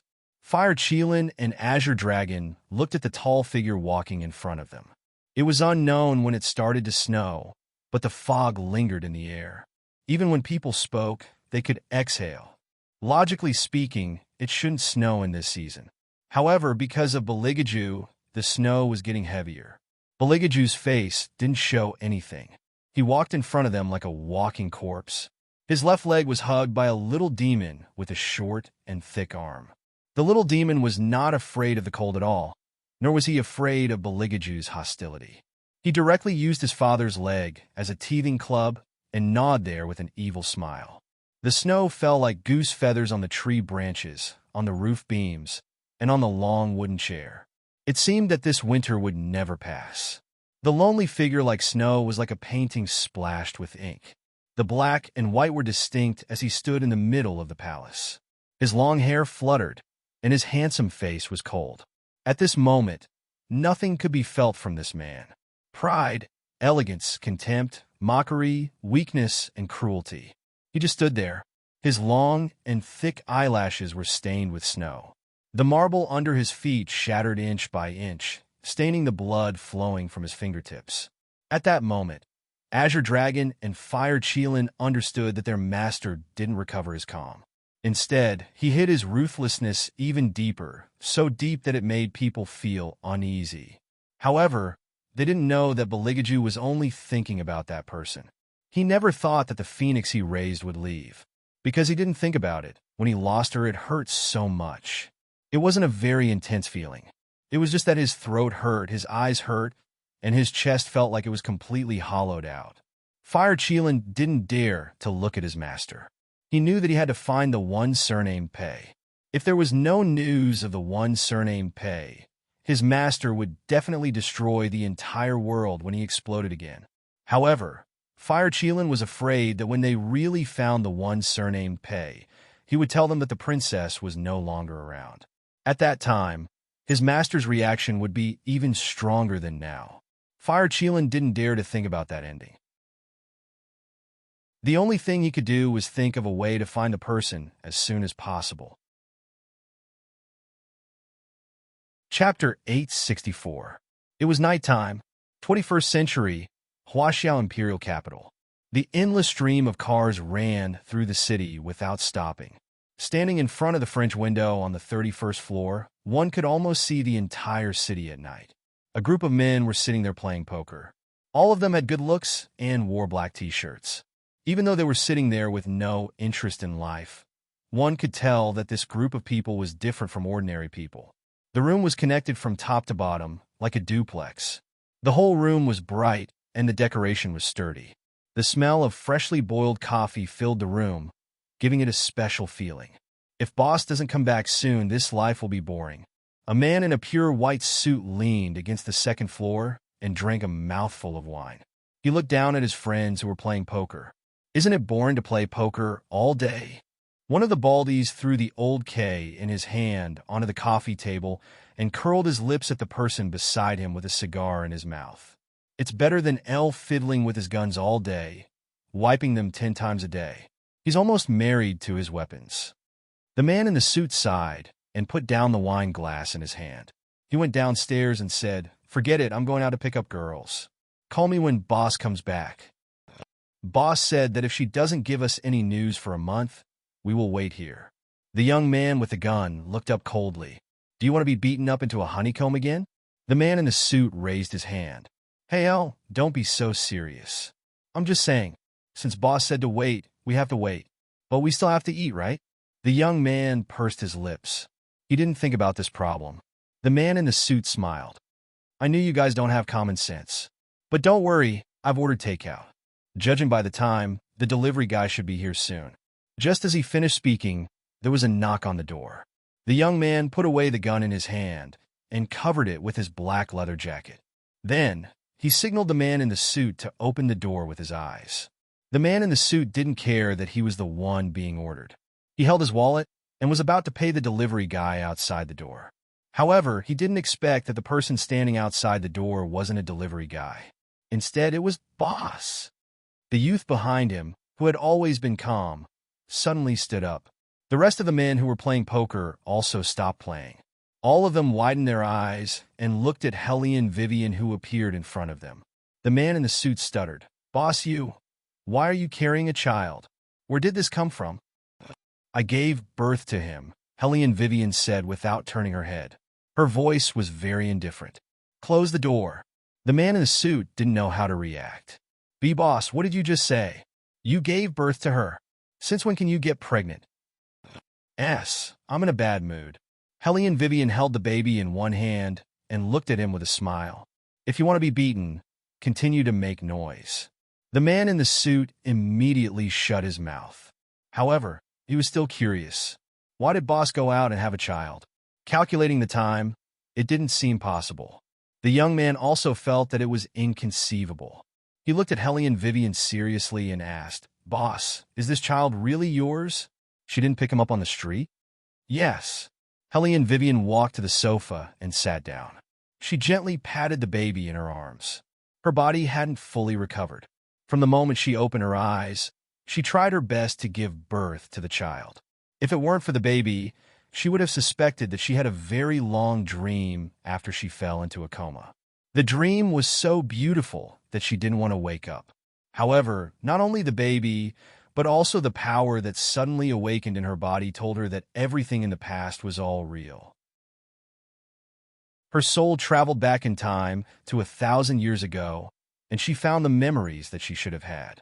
Previously, she didn't understand why she saw her own death in the purgatory light of Buddha of Buddhism. Now she understood. According to the original destiny, she couldn't escape the heavenly punishment. Once the baby was born, she would be turned into ashes. However, because of what Bodhi did, she got back her phoenix dharma form. Therefore, she was still the phoenix, but she had to return to her own place. However, she wanted to go back. Back to the man who always knocked her head and called her an idiot. The man in the suit saw that Hellion Weiwei's expression was not right. He had never seen their boss show such an expression. It was as if she had lost something and couldn't get it back no matter how hard she tried. After all, the man in the suit was very experienced in the relationship between men and women. At first glance, he knew that their boss's current expression was definitely related to the child's father. However, he really couldn't imagine who could overpower their boss. One should know that when their boss picked up a gun, it was as if she was the queen herself. There were not many people who dared to make a move on her. Unless young Master Tang? No, that's impossible. Young Master Tang never let any woman get close to him except for his little childhood sweetheart. Even their boss was the same. In other words, their boss's child was very likely to have an unknown father. Contrary to what the man in the suit had thought, the rest of the people were just like what he had said. They were all rough men and did not have such delicate observation skills. They just stared at the baby in Hellion Wei's arms uniformly with their eyes. Not only was the baby not shy, but his eyes were clear and he was born with a noble air. Looking at those people, their hearts were itching. Boss, let me hold the baby. I can coax him to sleep. Fuck off, you're so big. It's so uncomfortable for the baby to sleep in your arms. Also, you're so strong. What if you hurt the baby? I'll carry her. I'm the most suitable person to carry her. The men pushed each other with fierce looks on their faces, but when they arrived in front of the baby, they smiled tenderly. The man in the suit reached out and touched his forehead. Did these people really not notice that something was wrong with their boss? L. K. Jean S. Lao A. Hellion Vivian softly interrupted their noise. Her voice was very light, but very serious. I've decided to stop and not accept any more missions. I'm here today to tell you this. I will live here in the future, but the ghost team will be disbanded. You can go wherever you want to go according to the rules of the underworld. My whereabouts and true identity are completely confidential. If someone finds this place in the future, I will never let him go back alive. When the young L heard that the ghost team was disbanded, his eyes widened instantly, but he couldn't say a word. The man in the suit and Lao A looked at each other and whispered, Boss wants to protect the baby, so she wants to disband the ghost team. Chapter 865. Hellion Vivian looked up and said with a tired voice, It's not entirely because of the baby. I haven't been in a good condition recently. It's not suitable for me to accept missions. Young L looked at her and sat back in his seat. His voice was very soft. I'm not leaving. I'll stay. I'll stay too. If you don't want to accept missions, then so be it. Old A was big, and his laughter was somewhat deafening. We can take advantage of this time to raise the baby. Boss, what's your next plan? Hellion Wei knew that these brothers of hers did not want her to be alone. Although they were a group of rough men, they could still give her warmth at times. I want to open a car repair shop. I'll lay low for 2 years until the baby can walk. The main reason was that she wanted to see if there was any way to go back. Okay, then we'll open a car repair shop. The man in the suit was excited and wanted to hold the baby in Hellion Vivian's arms. However, as soon as he reached out his hand, he saw a black dog head faintly appear beside him. The dog head's eyes were blood red. It stared at him and was very creepy. The man in the suit immediately retracted his hand. When he looked carefully again, only the baby's noble and cute little face could be seen. It was as if what he saw just now was just an illusion. What was that just now? The man in the suit didn't believe in illusions. In their line of work, They were more sensitive than ordinary people. Helly and Vivian didn't want to hide from her good brothers.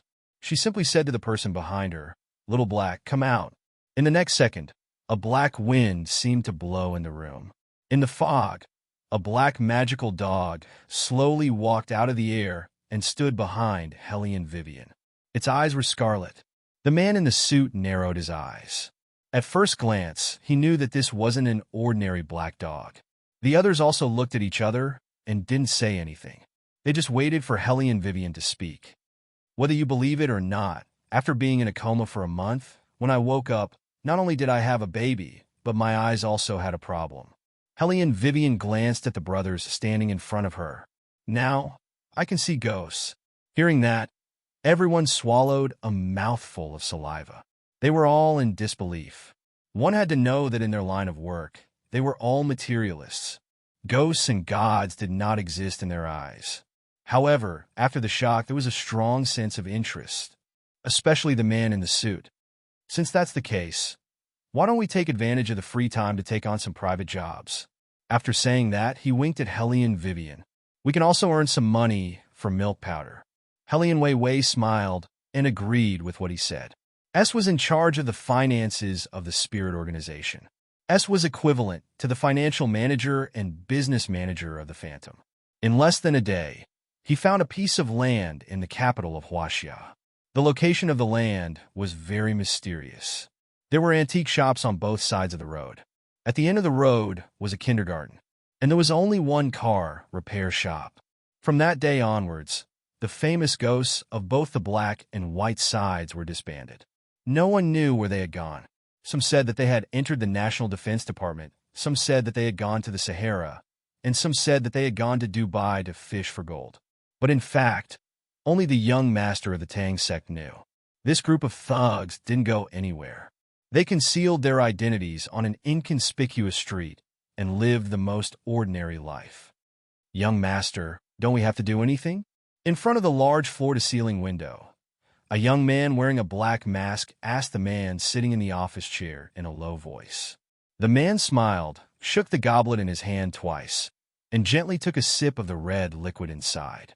He said in an evil tone, "No, let them be happy. When necessary, ghosts will wake up again." "Yes, young master." The young man paused and said, "This time, the ghost should be asleep because of that child." The man raised his eyebrows, and the corners of his mouth were full of playfulness. "Wei Wei's child? Then give her more red packets. You'll send the money." The young man lowered his eyes and accepted the order without saying anything. Like a shadow, he carried a wooden box and shuttled through the night scene of the city. When he appeared again, he was already standing in front of the car repair shop. Helly and Vivian also recognized him. She looked at the mask on his face and then at the wooden box on the ground. "Young Master Tang sent this?" "Yes." The young man's appearance was too handsome, and his eyes were also very good-looking. "It doesn't make a difference even if you have a baby. I thought you would gain some weight. Other than young Master Tang's gift money, there's also my gift for you. It's all in the box." After saying that, the young man buckled the black hat on his head and disappeared into the night street on a skateboard under his feet. Helly and Vivian had just opened the box when she was dazzled by the glittering gold inside. Then she saw the additional gift that the young man had mentioned. It was a certificate of the baby's household registration in the capital. However, what made Helly and Vivian's head hurt was the surname on it was Hellion. "Our baby's surname is Bailey." Helly and Vivian shook her head. Her eyes looked at the hazy sky and could vaguely hear the noise coming from the car repair shop. "Olde, how many times have I told you not to let little boss take your gun? It will go off accidentally. Also, did you forget to change little boss's diaper again? My God, ew. Put away your explosives. We're running a car repair shop now, not an arms dealer. Jean, if I see you secretly feeding little boss German stout again, I'll post the fact that you like men on Weibo." The man in the suit vaguely felt like he was going crazy.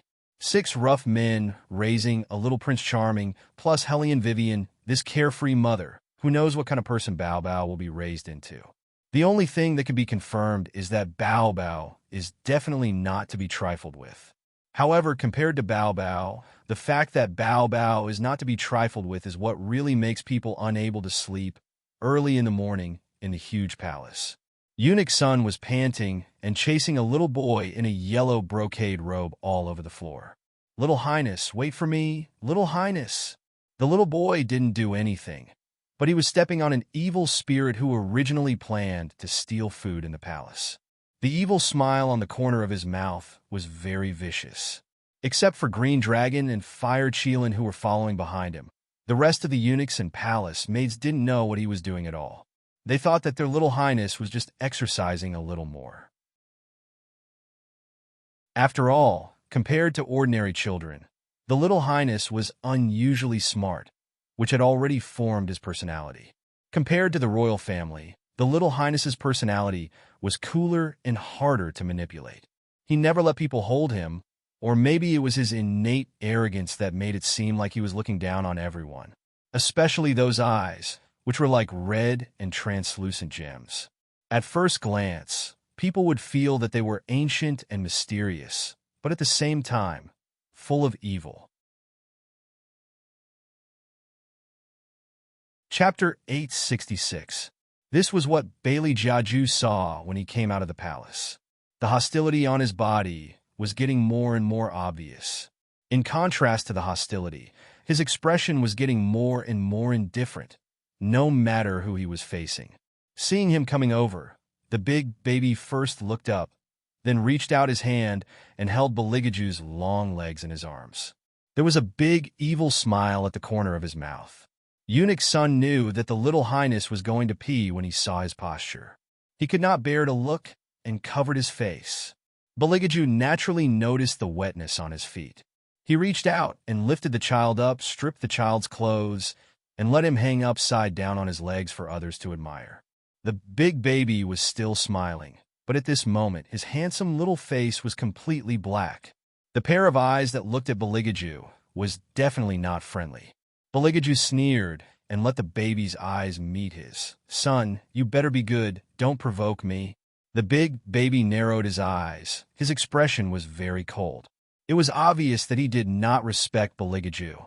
Beligaju's eyes were faintly hiding a murderous aura. He glanced at Green Dragon and Fire Cheelin. "Is there still no news of the one with the surname Pei?" "Not in Buddhism, not in Tian Dao.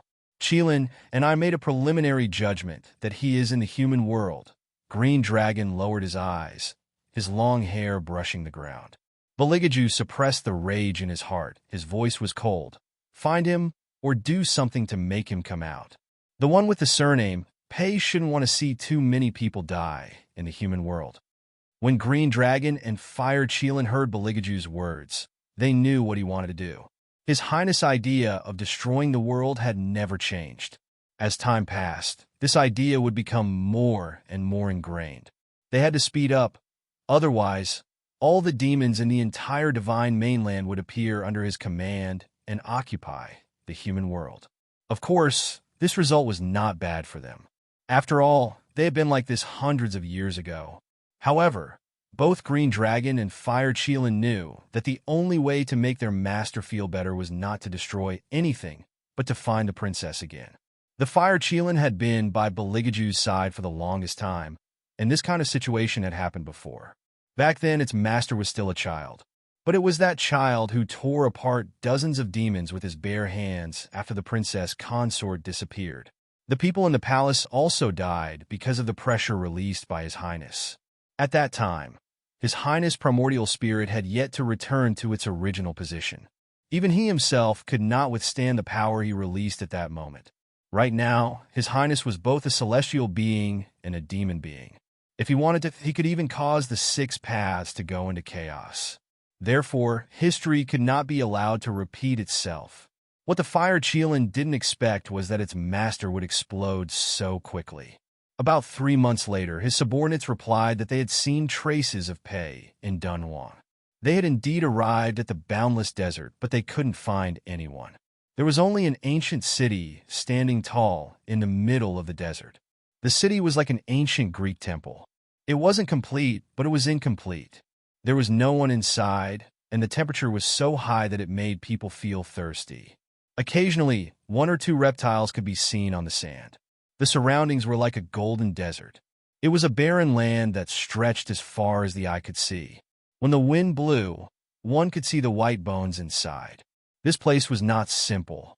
This was the fire cheelant's first reaction, but it didn't know where it was. Only Beligaju stood in the middle of the barren half of the desert city. Suddenly, he stretched out his right hand and grabbed the side of his body. A slender and ice-cold black shadow immediately appeared. However, he was also very fast. He stood on his heels and hovered in the air, holding a black leather notebook in his hand. The man was very handsome. He looked cold as if he had just walked out of a coffin. His hair was very long and black like a waterfall. There was not a single strand of messy hair. He should have looked harmless, but there was no trace of human life in him. Death! Beligaju narrowed his eyes. The pressure was not to be ignored. Where is Pei? The death closed the notebook. His voice was very calm and normal.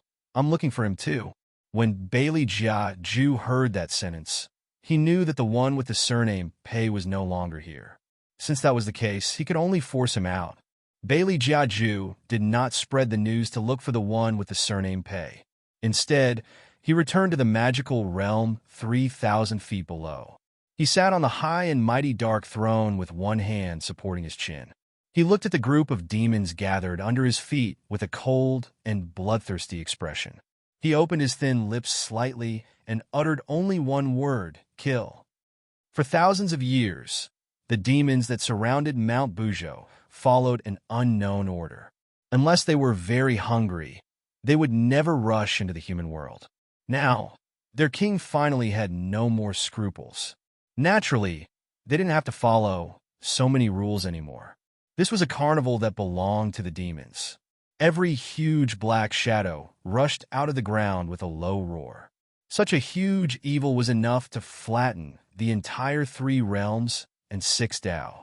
Moreover, the man leading this group of demons was Beligaju, the emperor of the heavenly Dao that all the gods and Buddhas found difficult to deal with. The first wave of demons to be destroyed were the bandits who had done many evil deeds. It wasn't because Beligaju had a strong sense of justice. It was just that those bandits had bad lives. They could have blocked anyone, but they just had to block the royal who had just come out of the demon world. Hey, I say, your clothes are not bad. Take them off, and I'll let you live. That group of bandits could be considered the most difficult to deal with in the desert. Every time they went to the surrounding towns to rob, they would hide in the desert. The imperial court had besieged them dozens of times, but still couldn't take them down. Firstly, they were too cunning and familiar with desert warfare. Secondly, they were all very strong, especially the leader of the bandits who had a scar on his face. He looked like a fugitive. What? So scared that you can't even speak? The leader of the bandits looked at Beligaju in disdain. The group of people behind him on horseback laughed. However, before they could laugh enough, they saw many huge creatures behind Beligaju's black cloak in the wind. Each of them was huge, with blood-red eyes and fangs that were slightly exposed. They could tear them apart at any time. Beligaju just stood there. He didn't even look up. He just laughed softly. Every bandit felt the pain of their hearts exploding. The leader of the bandits had a twisted expression. With a bang, he fell from his horse into the desert in a bloody mess. The group of demons was like a darkness that could swallow all life. Inch by inch, they spread across the entire desert. The last 2 bandits who didn't ride a horse looked at this scene, trembling. Their legs went weak and they knelt on the ground. Originally, they couldn't keep their lives. However, at this moment, a gentle and elegant laugh sounded in the air. Chapter 867. As expected of the Emperor, you've helped me solve a huge problem. I've been looking for this group of robbers for a long time. I hate it when people touch my money. Unfortunately, I can't see, so I can't take revenge on them. The voice was very low, as if it was always smiling. However, isn't it too bloody to force me out like this? Bailey Jiaju looked back with an indifferent expression, only to see a man appear behind him. That man was dressed in a well-ironed tang suit. He was clearly walking in the wind and sand, but he was not stained by the slightest bit of dust. He seemed to be unable to see anything at all. His eyes were closed, and his eyelashes were very long. A bird landed on his shoulder. That bird seemed to be intelligent, looking at him with both eyes full of hostility. Apart from the bird, there was a small person behind him. The small person had dark circles under his eyes and was carrying a huge gourd on his back. Beligaju was familiar with this small person. It was the ghost baby who had followed Jing Wushuang. However, he wasn't interested in why the ghost baby was following this man. Beligaju looked at the man, and his eyes darkened. Where is she? Smart people didn't need to say too much when communicating with each other. Boss Pei smiled. I need to make a prediction. Even if it's a heavenly secret, I can only make a prediction after the variables appear.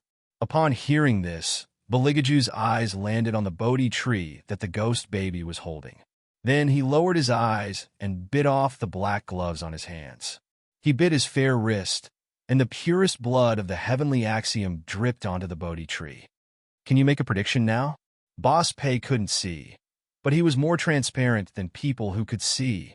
I thought that the emperor wouldn't tolerate a love rival. I really don't want to see him. Beligaju's thin lips curled up coldly as he glanced at the Bodhi tree. So, Boss Pei, you better have the information that I want. Boss Pei didn't mind being threatened like this. He pointed at the bird on his shoulder with his slender fingers. After the bird flew away, he slowly opened his eyes.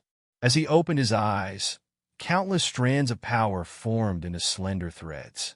Those threads floated in the air and then gathered together, interweaving into a vast and ancient seal. It was as if the gears of time were rapidly turning and calculating. The surrounding fiendish demons could not withstand such power at all. Their expressions were all twisted. However, Beligaju only focused on men's calculations. Finally, he captured the information he was looking for from within. What was that place? The house was built higher than the heavenly Tao. And big birds flying here and there? Why would she have these things around her? Could it be? Beligaju's pupils trembled as he recalled what Hellion Vivian had told him a long time ago. She once said that she wasn't the real eldest daughter of the Hellion family. Instead, it was a soul from 1,000 years in the future. She's back where she belongs. Boss Pei closed his eyes, and the calculation stopped. Obviously, that place doesn't belong to the divine mainland. Beligaju retracted his gaze. No, that place also belongs to the divine mainland. It's just that it's the divine mainland 1,000 years in the future. Boss Pei didn't deny it. Obviously, this was also within his calculations. That's all I can do. Next, I have to help the ghost baby awaken its master. As for the business this time, Emperor, remember to send the money outside the exorcist city. Someone will come and collect it. Fire Qilin looked at the disappearing figure in the desert. He vaguely felt uneasy from the depths of his heart. The divine mainland 1,000 years in the future? How would Master go there? Would he really have to wait 1,000 years to meet the princess consort? Master might not have the patience to wait until then. After so many years, no one could control what would happen to the princess consort. 1,000 years, such a period of time, even for them, was frighteningly dull. It was too long, so long that they couldn't accept it. It wasn't that they couldn't wait 1,000 years. They could go to the underworld and reincarnate. Perhaps it would be 1,000 years when they were reborn as a human. However, that method didn't suit Master at all. Moreover, no one knew the exact location of the princess consort. They couldn't be sure which year it would be. The most despairing thing was that only the king of hell could travel through time in the underworld. This was a special characteristic that even the Grim Reaper couldn't do. Thinking of this, Fire Qilin subconsciously looked at Beligaju's expression. His face was covered by his long hair. Only a pair of scarlet eyes could be vaguely seen. They were like the sea of blood that had been emptied in the underworld, with layers and layers of blood flowing out. 1,000 years? Beligaju put down the hand that was supporting his face and laughed softly. His hoarse voice was filled with a unique, evil, and overbearing aura. Do they really think that they can stop me just like that? Master. Fire Qilin looked at him worriedly.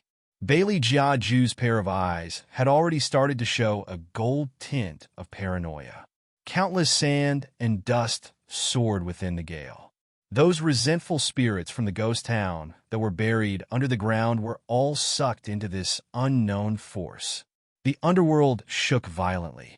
It was more turbulent than ever before. Large rocks fell from the first hell to the 18th hell. Even the ghost envoys couldn't bear it and fell into the sea of blood. The little king of hell was still looking at himself in the mirror. As he looked at himself, a bump appeared on his head. He was instantly enraged. He slapped the ground and stood up. What the hell is going on? Can't you let me sculpt with peace of mind? What's wrong with the human world? His father always threw the matters of the underworld to him and didn't do his job properly. Little Highness. The judge crawled out strenuously and raised his head. Someone set up a blood formation in the human world. Blood formation? The little king of hell's handsome little face froze. He didn't bother to comb his hair and immediately stood up. It must be the great demon who set it up. He must have found the phoenix. Isn't the blood formation a formation that can tear apart time and space? I want to go there too. Little Highness, it's dangerous. It's dangerous. The judge desperately hugged the little king of hell's waist. The little king of hell kicked him away domineeringly. Dangerous my ass. I'm not the one who set up the formation. If it succeeds, I might be able to follow it to the modern world. Don't think that my father can extinguish my love for Little Hook just because he put me in the ancient world. The judge couldn't stop their little highness at all. If it wasn't for the Grim Reaper who appeared at the door in time, the little king of hell would definitely run away. If you go, you'll only be used as a sacrifice. The Grim Reaper stood at the door with a black notebook in his hand. He reached out and pushed up the glasses on his face. Don't forget about your physique, little seven. The little king of hell cursed in a low voice. His face was unusually fierce. From what you're saying, isn't the human world going to be destroyed? Chapter 868. The people of the underworld only care about the dead. We don't care about what happens to the human world. After saying that, the Grim Reaper stood aside and watched the black stone roll past his feet with an indifferent expression. He was as cold-blooded as ever. In the desert, the blood-colored array left a complicated and ancient mark on the ground. Countless demonic beasts and ghosts were sucked into the array. The moment they entered, they exploded into a cloud of blood mist. Then, this blood mist would quickly be transported to every line of the formation, lighting them up. A day and a night passed just like that. People watched as the demonic beasts on the ground were sucked into the thick clouds by some strange force. They had never seen such a terrifying force before. Many people began to kneel on the stone steps of the hidden spirit temple, burning incense and praying to Buddha. They wanted to disperse the black fog that covered the sky. However, to Beligaju, this power was still not enough. Just the demonic beasts as sacrifices was not enough to satisfy the blood array. Therefore, he began to catch the dead spirits. He let those evil spirits open the way for him. As a result, the black fog gathered in the sky grew larger and larger. The blood aura that soared into the sky eventually caused adverse reactions in the surroundings. The plague, snakes, and insects that were originally hiding in the ground crawled out. When the wild beasts that were originally living in the forest appeared in the capital, every citizen was so scared that their faces turned pale. Almost everyone knew that the heavens of the divine land were about to change. When demons were about to appear, there would be disaster. When the experienced exorcists saw this scene, they knew that something must be causing trouble. As members of the exorcist tribe, they could not just stand by and watch. Their first reaction was to gather a large group of exorcists and find the gathering place of the blood array to stop it. Evil creature, you'd better stop now. Otherwise, once the divine exorcism seal is activated, you won't be able to keep the last trace of your soul. Beligaju did not speak. He did not even look back. He just stood in the middle of the array with a gloomy expression. His handsome side profile was as cold as ice. Those old exorcists had never been ignored like this. They looked at each other and raised the peach with swords in their hands. Since you don't know how to repent at all, We can only enforce justice on behalf of the heavens." With that, the exorcists raised their feet and rushed toward Beligaju. Beligaju still didn't turn his head. He waved his sleeve. A loud bang was heard. The exorcists were all knocked to the ground by him. The exorcists were unconvinced. They clutched their aching chests and prepared to try again. Bailey Jiaju narrowed his eyes and reached out his hand in a certain direction. Suddenly, a high-level exorcist was grabbed by the throat by him. "Since you want to die so much, I'll fulfill your wishes." With that said, Beligaju casually threw the exorcist into the array formation. Everyone's expression changed greatly. They quickly used the Nine Suns' true chant in an attempt to use magic light to trap Beligaju in place, in order to shatter his soul. However, what they did not expect was that the magic light could not hurt the man standing opposite them at all. It was already too late for them to retreat. This was because every time the other party stretched out his hand, he would grab an exorcist. Regardless of whether they were low-level or high-level, they were all like ants in his hands. All of them were thrown into the blood array. Without Hellion Vivian, in Beligaju's eyes, humans were just seasonings when he was bored. He was a demon. Demons had never had a heart. Unexpectedly, there were exorcists joining the fray. The black fog in the blood array became thicker. Lightning flashed and thunder rumbled in the sky, as if the end of the world was forming in an instant. However, in the face of such a phenomenon, Beligaju did not restrain himself at all. His deep eyes became even brighter, and his handsome features flowed with earth-shattering magic. Once the blood array was activated, all the living creatures in the surroundings would be attracted. Blood and spiritual energy were the nutrients that the array needed the most. Without giving the exorcists a chance to regret, as the last shell disappeared, a large cluster of black feathers suddenly erupted in the center of the blood array. It was as if there were wings flapping, piercing the sky. In the next moment, Beligaju walked out of the array. The black feathers fell under his feet as he walked. His entire body seemed to be shrouded in feathers. His devilishly handsome face made everyone feel apprehensive, because a black hole appeared above Beligaju's head. No one knew where that black hole led to, but the wind that blew out of the black hole seemed to be able to suck everything in. At the beginning, the black hole was very small, but it became bigger and bigger as it went on. It was as if another world had appeared outside the layers of black fog. Fire Chelan looked at this scene, and its eyes widened. What was that? Unbelievable. Even as an ancient divine beast, it had never seen such a scene. Master actually tore open a gap in time and space in the air. But that world was too strange, so strange that it exceeded all of Fire Chelan's knowledge of the world. After the gap in time and space appeared, Beligaju did not act immediately. He seemed to be looking for something. The more he confirmed, the redder his eyes became. The earth began to shake violently. Those black feathers were like sharp blades that could cut through everything. One by one, they stabbed into the shells of the demonic beasts. The capital also felt the tremors. Almost all the demonic beasts in the entire divine land went berserk at the same time. In the billowing dust, Beligaju's gaze finally found a point in the illusionary clouds. Fire Chelan knew that even if he could tear open a gap in time and space, if he did not find the right place, his master would still not be able to touch the princess. Therefore, every time was like a gamble. Beligaju's side profile did not change at all. His eyes were tightly narrowed.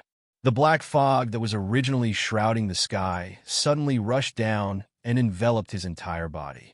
In addition to him, countless demons and devils were also caught up in it. Low growls were heard. Because of the unknown that they were about to face, their voices were full of trembling. Debeo was the smartest. From the beginning, he hugged Beligaju's left leg. There was no trace of fear on his angel-like, handsome little face. Instead, it was hard to hide his excitement. After all, he was a demon. From the moment he was born, he had a strong desire for blood and destruction. The black fog grew bigger and bigger until it covered the entire ancient desert city. Bailey Jiaju and his entourage had completely disappeared from the divine mainland. Chapter 869. The death aura turned into a gale that raged in Sand City until the black hole in the sky disappeared completely. Boss Pei, who was standing in the distance, suddenly remembered a scene in Buddhism many years ago. At that time, the young man's spine was very straight even under the protection of the Vajra shield. The Buddha asked him if he wanted to convert. He just laughed mockingly, elegant and untamed. It was as if no one could subdue him. No matter how many difficulties there were in the future, he could flatten them all. No matter what kind of ferocious smile fate would show him, he would not lower his head either. And now, he was even more domineering and wanted to trample everything under his feet. What gave him such a strong and complete belief? Was it Phoenix? Boss Pei lowered his head and curved his thin lips. His eyes were still blind, but there was a playful smile at the corner of his mouth. I wonder if the Demon Emperor will be able to adapt to the modern divine land. 3 years later. Imperial City of Huaxia. The roads here had been repaired from 5 rings to 6 rings. Everywhere he went, there were cars. The property prices were rising very quickly. It was as if the price had doubled. Many people said that sometimes it was better to buy a commercial house than to work for half a year. They could sell it when the time came and make a net profit. Even in such an environment, the repair shop in the old town continued to operate as usual. Due to the special location of this car repair shop, the price had been raised to a sky-high level. But no matter how high the price was, the owner of the car repair shop would smile and say, "Not for sale." The car repair shop was very strange. When they were happy, the employees would repair more cars. When they were unhappy, they would just lie in the sports car and bask in the sun. Of course, the most common thing this group of rough men did was to act cute in front of a little boy. "Little boss, I got a new bottle of wine. Want a drink?" "How many times have I told you? You can't let a child drink." The most handsome man stretched out his leg and kicked a 1.9-meter-tall man to the side. That kind of lethality really didn't match his well-known face. "Little boss, from today onwards, you'll officially start school. You must be able to withstand all kinds of temptations in the future. Otherwise, how can we feel at ease throwing you into that big dye vat of a school?" Under the sun, the little boy's face could not be seen clearly, but his voice could be heard. There was a coldness in his tender voice that was not found in other children his age. "It's just a kindergarten. The kindergarten is even more dangerous." The suited man looked at the boy seriously and said, "Little boss, you don't understand. With your looks, even Annie won't let you off. She will definitely want to stuff you into her pocket and take you away. Not to mention those little kids who are close to their beautiful peers." "Yes, yes, yes, yes." The car owners standing at the side nodded in agreement. Since there were men in suits in the garage, the people who came to repair the cars were mostly girls. Every one of them wore denim shorts, had long legs, and an all-shaped face. Even for people like them who would subconsciously frown when they saw children, when they saw the little boy, they couldn't help but want to reach out and pinch his little face. Heavens, what kind of parents could give birth to such a handsome boy? Especially the temperament he had. It was also strange. Logically speaking, he was raised by rough men who repaired cars. But this child had a cute and noble air about him, like a little prince left behind by a noble family. Now, the little boy was carrying a school bag and wearing a pure white shirt with a black bow tie tied on it. He had soft short hair, deep eyebrows, and extremely bright eyes, like diamonds in the night sky, so clear that people couldn't help but look again and again. They also felt that it was too dangerous to let such a little boss go to school, so he suggested with a cigarette in his mouth, "If you want me to say, why not just stay in the garage and not go to kindergarten? Isn't it just learning math problems? Little boss can even woo-woo." Before old A could finish his words, the suited man covered his mouth. "Are you stupid? Do you want everyone to know that our little boss is a child prodigy? Be careful. The boss will come out and kill you later. Speaking of which, why hasn't the boss come out yet? He must be sleeping in again." The little boy held his forehead with his small hand, as if he had a headache. When he spoke, his small canine teeth were exposed. I'll go up and wake Mom up. Uncle Old A, go prepare the milk. Mom wants to drink it when she wakes up. That was why species were so mysterious. It was really not easy for a group of rough men to raise a considerate little gentleman. Because the little boy was still very young, his walk was not very stable. He carried his small backpack and swayed as he walked up the stairs with his short little legs. Then, he climbed onto the 2-meter-wide white bed with a chuckle. The person under the blanket didn't open her eyes. She held the little boy in her arms and then used her straight and small nose to sniff the little boy. The smell of milk on my son's body. Not bad, not bad, it smells very good. Obviously, the little boy was used to his mother's way of greeting. He sighed helplessly. Beauty Wei Wei, although I want you to stay in bed, it's already 8 o'clock. There's still half an hour before your son reports to kindergarten. Shouldn't you consider washing your face and brushing your teeth now? Your sounds very good. Helian Wei Wei finally opened her eyes and placed her son beside her. Little Qingchen, as someone who has been to school before, let me tell you something. As someone who is about to become a student, you must do 3 things in order to make your life perfect. 1 is to fall in love, and the other 2 are to play truant and be late. Since the weather is so good today, why don't you do the late thing while you're at it? When the car owners outside the window heard this, they took a step forward and almost tripped over their own high heels. Damn, who educates a child like this?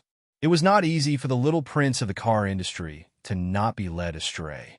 Unfortunately, Helian Vivian herself didn't think there was anything wrong with her education. She firmly instilled the idea of being a domineering CEO into her son. The little boy reached out a finger and softly poked Helian Vivian's cheek. His eyes lit up as he asked, "Then did you and Dad meet when you were in school?" Helian Wei Wei paused for a moment. The corners of her mouth curled up into a smile as she recalled the process of her meeting with Bailey Jiaju. She yawned, and with a lazy voice, she let out an sound. The little boy asked again, "Then who wooed who first?" This time, Helian Vivian answered straightforwardly, "Of course I wooed him. As a domineering CEO, how can I let my other half confess first?" After hearing this reason, the little boy was deeply silent. Had no one ever told Mom that she had a problem with her self-image? Chapter 870. All right, if you meet someone you like in school, don't hold back. Remember that you're the son of an arms tycoon. When it's time to make a move, make a move. You can't let others waste good resources, Helian Wei Wei said as she held Little Bun in her arms and ravaged him. The little boy saved himself with great difficulty. His black hair curled up, and like a little adult, he handed the jeans on the chair to Helian Vivian. "Pretty Vivian, I'm in kindergarten, not high school. It's too early to talk about liking someone. You have to start dating when you're young."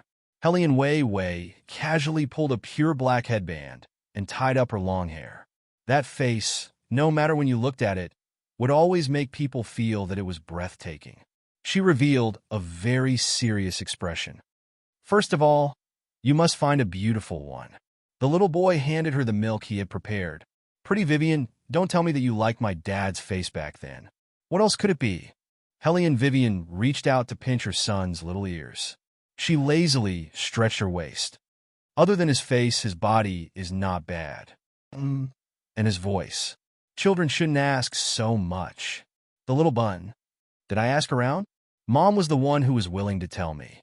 Ever since he was young, his bedtime stories were either general knowledge on how to dismantle a sniper rifle or the specific plot of how his mom pursued his dad. For this, his mom had even written a so-called wife-chasing handbook. He had read that handbook before. Every time he read it, he felt that his dad, whom he had never met, was definitely a very sinister person. To be pursued by a woman with such a clear conscience, and to throw out bait from time to time so that his mom would be more proactive. A man like this was very difficult to deal with. "Little Qingchen, why are you in a daze? Let's go." Helian Vivian patted the little bun's head. In order to wear matching outfits with her son, she was also wearing a shirt today. However, perhaps it was because of her outstanding face. Pure black leather pants matched with a clean white shirt and a boy London soft leather cap. Under her waist-length chestnut hair was a black diamond ear stud. She looked very cool and eye-catching. There were even car owners who came to Xiao Chang to ask her if she was AT.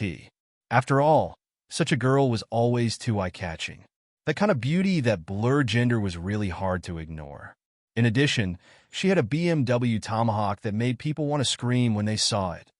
Whether it was the color or the lines of the heavy-duty motorcycle, it was extremely cool. There weren't many women who could drive an S1000RR unless they had long legs. Otherwise, they would be suppressed by the aura emitted by the car. However, for Helene Vivian, the BMW Tomahawk was tailor-made for her. While supporting the car with her long legs, Helene Vivian raised her right hand and pulled down the windshield with a snap. Many people couldn't take their eyes off them. The little boy was sitting in front of her, wearing the little helmet that Helene Vivian had specially made for him. He was so handsome. This pair of mother and son seemed to be born to be a scenery line, galloping on the road in a flashy manner. The pedestrians on the road couldn't help but look back, especially the group of people who love cars. Even if they were sitting in sports cars, they couldn't help but open the windows and whistle outside. This car is so cool. BMW Tomahawk, it's out of production, right? Look, the person riding the bike is a woman. Impossible. Do you think the Tomahawk is your family scooter that anyone can ride casually? The driver who was knocked felt very wronged and bit his thin lips. That was really a woman riding the bike, okay. However, Helene Vivian didn't stay on the road for long. The Tomahawk's speed was well known, especially when she bent down and sped up. People could only see the beautiful fiery curves flashing in front of their eyes valiantly. Hiss! Helene Vivian parked the motorcycle, took off the helmet, and carried the little bun down. Your kindergarten is not bad. The kindergarten system in the capital was very complete, especially this one. Basically, they were all talents, so her son shouldn't be bored in there. And the little boy was very happy to be able to come to the kindergarten. He reached out and tugged at Helene Vivian, reminding her in a very well-mannered manner, "When I'm in class, you can't just run around. I'll end class at 5, then I'll go back by myself." Wait a minute, little Qin-shun. I feel that there's something wrong with you. Usually, don't you ask me to pick you up? Helene Vivian raised an eyebrow. Are you trying to do something behind my back? The little boy touched his forehead. I just want to walk by myself. Well, little Qin-shun has learned to be independent. As Helene Vivian spoke, she looked in the direction the little boy was looking at. There was a faint shadow there. The shadow was very small, and it was squatting in the shadow of the school gate. It was a child who had just died not long ago. Of course, the child also saw the little boy looking at him. His eyes suddenly widened, and he bounced over, extremely surprised. You can see me? You can actually see me. Helene Vivian curled her lips into a smile, showing that she didn't want to care. Her eyes lazily looked at her son. The little bun was calm. I can see you, but if you don't go reincarnate and keep on harming others, I don't mind sending you on your way. When the little black shadow heard this, he knew that the other party was not to be trifled with. He originally wanted to reach out his small hand to touch the other party. Unexpectedly, as soon as he moved, a black dog appeared behind the little boy. The black dog was frighteningly big. Its eyes were as red as blood, and its whole body was emitting a thick black fog. Although the little black shadow had just died, he was at least a ghost. His innate ghost instinct told him that it was best to leave now. Otherwise, he wouldn't have a good ending. Thus, the little black shadow turned around in fear and completely disappeared. Helene Vivian lowered her head and helped her son tidy up the small tie on his shirt. Dead spirits are formed by resentment. Be careful. Yes, the little boy replied, but in reality, he didn't care about these ghosts at all. His bloodline destined him to be arrogant. Hurry up and go back. The car dealership's business hasn't been good recently. If you don't work hard, I won't be able to pay for my school fees. The little boy said this because the mother and son had the same concept of money. That was to make money for fun. However, in the ears of others, it had a different meaning.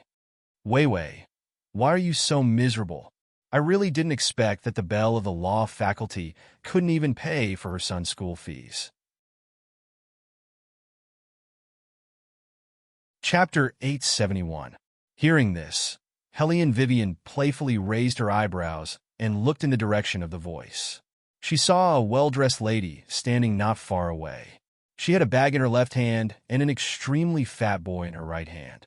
The boy was indeed too fat, and he didn't forget to eat ice cream. Perhaps it was a problem with his education, but the little fatty's gaze was very unkind. He was more or less tainted by his mother's aura, and he looked at everyone with an arrogant gaze. "Mom, where did this country bumpkin come from?" He looked a little older than Hellion Chinchin, and when he spoke, he didn't forget to glance in Hellion Vivian's direction. The lady laughed softly, and the charm in her voice was obvious. "What country bumpkin? He's a classmate of Mom's when she was in school. He's just a little down now. Don't look down on them. Understand? Down?" The little boy smiled and didn't want to talk to this kind of person. He looked at Hellion Vivian and said, "Beauty Vivian, I'll go in first. Remember what I said, don't run around." Hellion Vivian always felt that her son's expression sometimes resembled a certain highness, so she nodded and didn't say anything.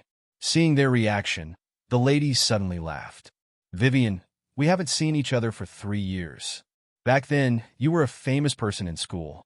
Life really makes a man. I thought you want to be a lawyer somewhere, but now it seems that's not the case." Hellion Vivian looked at her, and her smile deepened. "Yes, I didn't become a lawyer. Why? Is it important?" "That's not it." When the lady spoke, she always gave people a very elegant atmosphere. "It's just that we haven't seen each other in a long time, and I wanted to talk to you about the old days. Since you're not a lawyer, what are you doing?"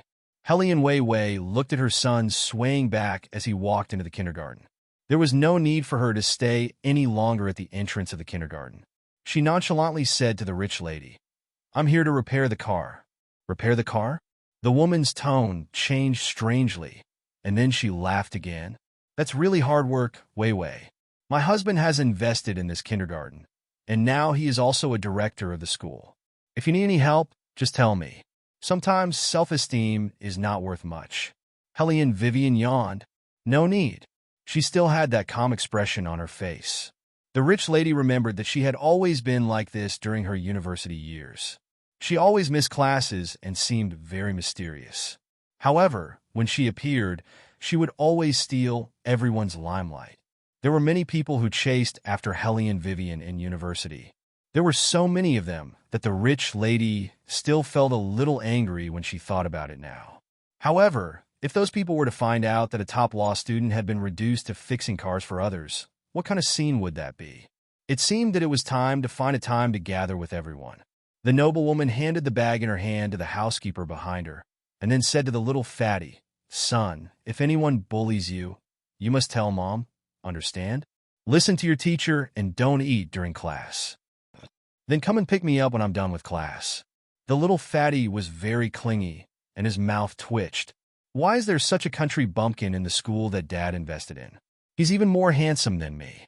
My limelight has been stolen by him." The rich lady smiled. "All right, we're not from the same world. Besides, how is our family's Xiao Hang worse than him? He's a head taller than him." Hearing the praise, the little fatty raised his head and puffed out his chest. However, the passers-by who were watching this scene chuckled. They thought to themselves, "Your son is indeed taller than others. Why don't you say that your son is 3 times fatter than the other person?" As for the appearance, anyone with eyes could see that the difference was too big. There was no comparison at all. If a child was raised astray, they would be more vicious than adults. For example, when little Fatty Chung saw Hellion Chinchin's face, he was so angry that he purposely said that he was a mechanic in front of the whole class. Hellion Chinchin didn't even acknowledge him. His big, black eyes were rolling around. From afar, there wasn't anything special about them. However, upon closer inspection, they were different from ordinary people. From his pupils, there were lines of golden lines, just like the eyes of a cat. They were unbelievably bright. The strands of hair in front of his forehead were neatly trimmed. They just happened to follow his movements of lowering his eyes, blocking them, and covering his eyes. "Xiaohei, come back." No one heard her order, other than the devil dog that wanted to tear the little fatty into pieces with its claws. The rest of the people could not see anything. The little one reached out and touched the devil dog's leg. Her small body could only reach the dog's thigh. I can't let someone die when I just came to school. Besides, school is quite boring. It's not bad to have a toy like this. As she said that, Hellion Chinchin smiled faintly with a unique arc. The little radishes were very cute. After the first class, all of them rested on the small desks. Hellion Chinchin was also sleeping. Her tender little face was extremely cute. Soon a little girl came to give him candy. She also wanted to wait with him for the adults to come and pick him up after school. Little Fatty Chung was very unhappy. After class, he gathered a few of his friends and surrounded Hellion Chinchin. Country Bumpkin, I'm warning you. You better listen to me and call me boss. Otherwise, I'll make sure you don't get away scot-free. Little Fatty Chung was the oldest among them. When he spoke, he mimicked the tone of an adult. Hellion Chinchin stared at the lollipop that was dropped by her feet. Beauty Wei Wei only allowed him to eat candy once a week so that he would not have worms in his teeth. This piece of candy was so hard to come by, but it was gone just like that. Good, very good. Hellion Chinchin looked at little Fatty Chung. Her canine teeth gradually revealed, as if something was gathering in his eyes. At this moment, the teacher walked in from the door. She clapped her hands and said in a cute voice, "All right, children, it's almost time for lunch. Hurry up and line up. It's time to eat." Hellion Chinchin immediately regained his senses. He could not cause trouble in school. If he wanted to teach someone a lesson, he had to wait until they were outside the school gate. Otherwise, Beauty Wei Wei would find out. Then, he would lose more than he gained. Thinking of this, Hellion Chinchin retracted his aura. Holding his small rice bowl, he walked towards a group with a chuckle. He was the smallest and shortest, so he would definitely be at the front of the line. Little Fatty Chung looked at him and thought that he had completely frightened him. He was very pleased with himself. During lunch, ate 3 big bowls of rice in a row. Just as Hellion Chinchin was eating in a daze, a pure black Lamborghini sports car arrogantly stopped at the entrance of the kindergarten. Chapter 872. A butler in a black uniform respectfully opened the back door. A small and cool figure slowly walked out of the sports car. This made the teachers, who had stopped and were walking over, suck in a deep breath. The little boy was wearing a leather jacket with a cap on his head, covering half of his face. He even wore sunglasses on his face, as if he didn't like the sun. But even so, people could clearly see his appearance. He was as white as snow, and his black hair fell from the hood to the side of his ears. It was very smooth and dark. His slender and beautiful little fingers moved back and forth a few times as he casually looked around. His eyes moved back and forth on the passers-by, focusing on their body shape and fat thickness. "It looks delicious." The little boy stood beside the car, tilting his head slightly and smiling. It was a very ordinary action, but when he did it, there was an indescribable evil, as if some kind of dark aura was overflowing from his ruby-like eyes. The passing teachers didn't know what he said, but they were surprised that there was such a cool little boy in the world. It was as if he had walked out of a manga, and they couldn't help but look back. The little boy was used to being looked at since he was young, so he wasn't sensitive to such gazes at all. When he saw that someone was looking at him, he even looked at the shadows of the kindergarten. He looked up and down, and stuck out his tongue to lick his thin lips. To be honest, he looked like a flashy little rich second generation. The little black shadow in the shadows didn't take him seriously. But what he didn't know was that after Bailey Shangxia licked his thin lips, he softly spat out 2 words, "I want to eat." The little black shadow wanted to scare him like he did others, so when Bailey Shangxia approached him, he had already reached out his black fingernails, ready to pinch him. However, he never would have thought that the seemingly harmless little rich kid would release an evil aura that he had never felt before in the next moment. He wanted to run, but it was too late. He was eaten in one bite. After the little rich second generation finished his dessert, he put his sunglasses back on his face and said domineeringly, "This time, Father is sure that Mother is in this space-time. And in the East? Yes, Your Highness." When the butler in black lowered his eyes, the tip of his tongue was diamond-shaped. "This is already the 8th kindergarten that Little Highness has entered. His Highness has instructed that if Little Highness is expelled this time, He will strip you naked and hang you in both the human and demon realms for a human body aesthetic exhibition. The little rich second generation sneered and lifted the small school bag on his shoulder. He sneered heavily and didn't say anything. The butler in black became nervous and said into the Bluetooth headset in his ear, "What should we do if His Highness catches a cold? To get an injection?" But every time the little Highness had an injection, it would frighten the nurses. "Tell His Highness yes. We must inform His Highness." The corner of the little rich kid's mouth twitched, and his voice was very cool. "I just sneezed. That's enough. Go back to where you came from. Don't disturb me when I go to school to recruit underlings." Demons were born with a desire to control power. This was even more so for the little rich second generation. He had never put anyone in his eyes. If his father hadn't told him that his mother didn't like them killing humans, he would have eaten these people's souls long ago. The little rich second generation put his hands in his pockets, and the corners of his mouth always carried a smile. It was just that smile was too bloodthirsty. Those who didn't know him would only think of him as a little angel. In fact, his appearance had already made the demons in a radius of dozens of miles feel a strong sense of uneasiness.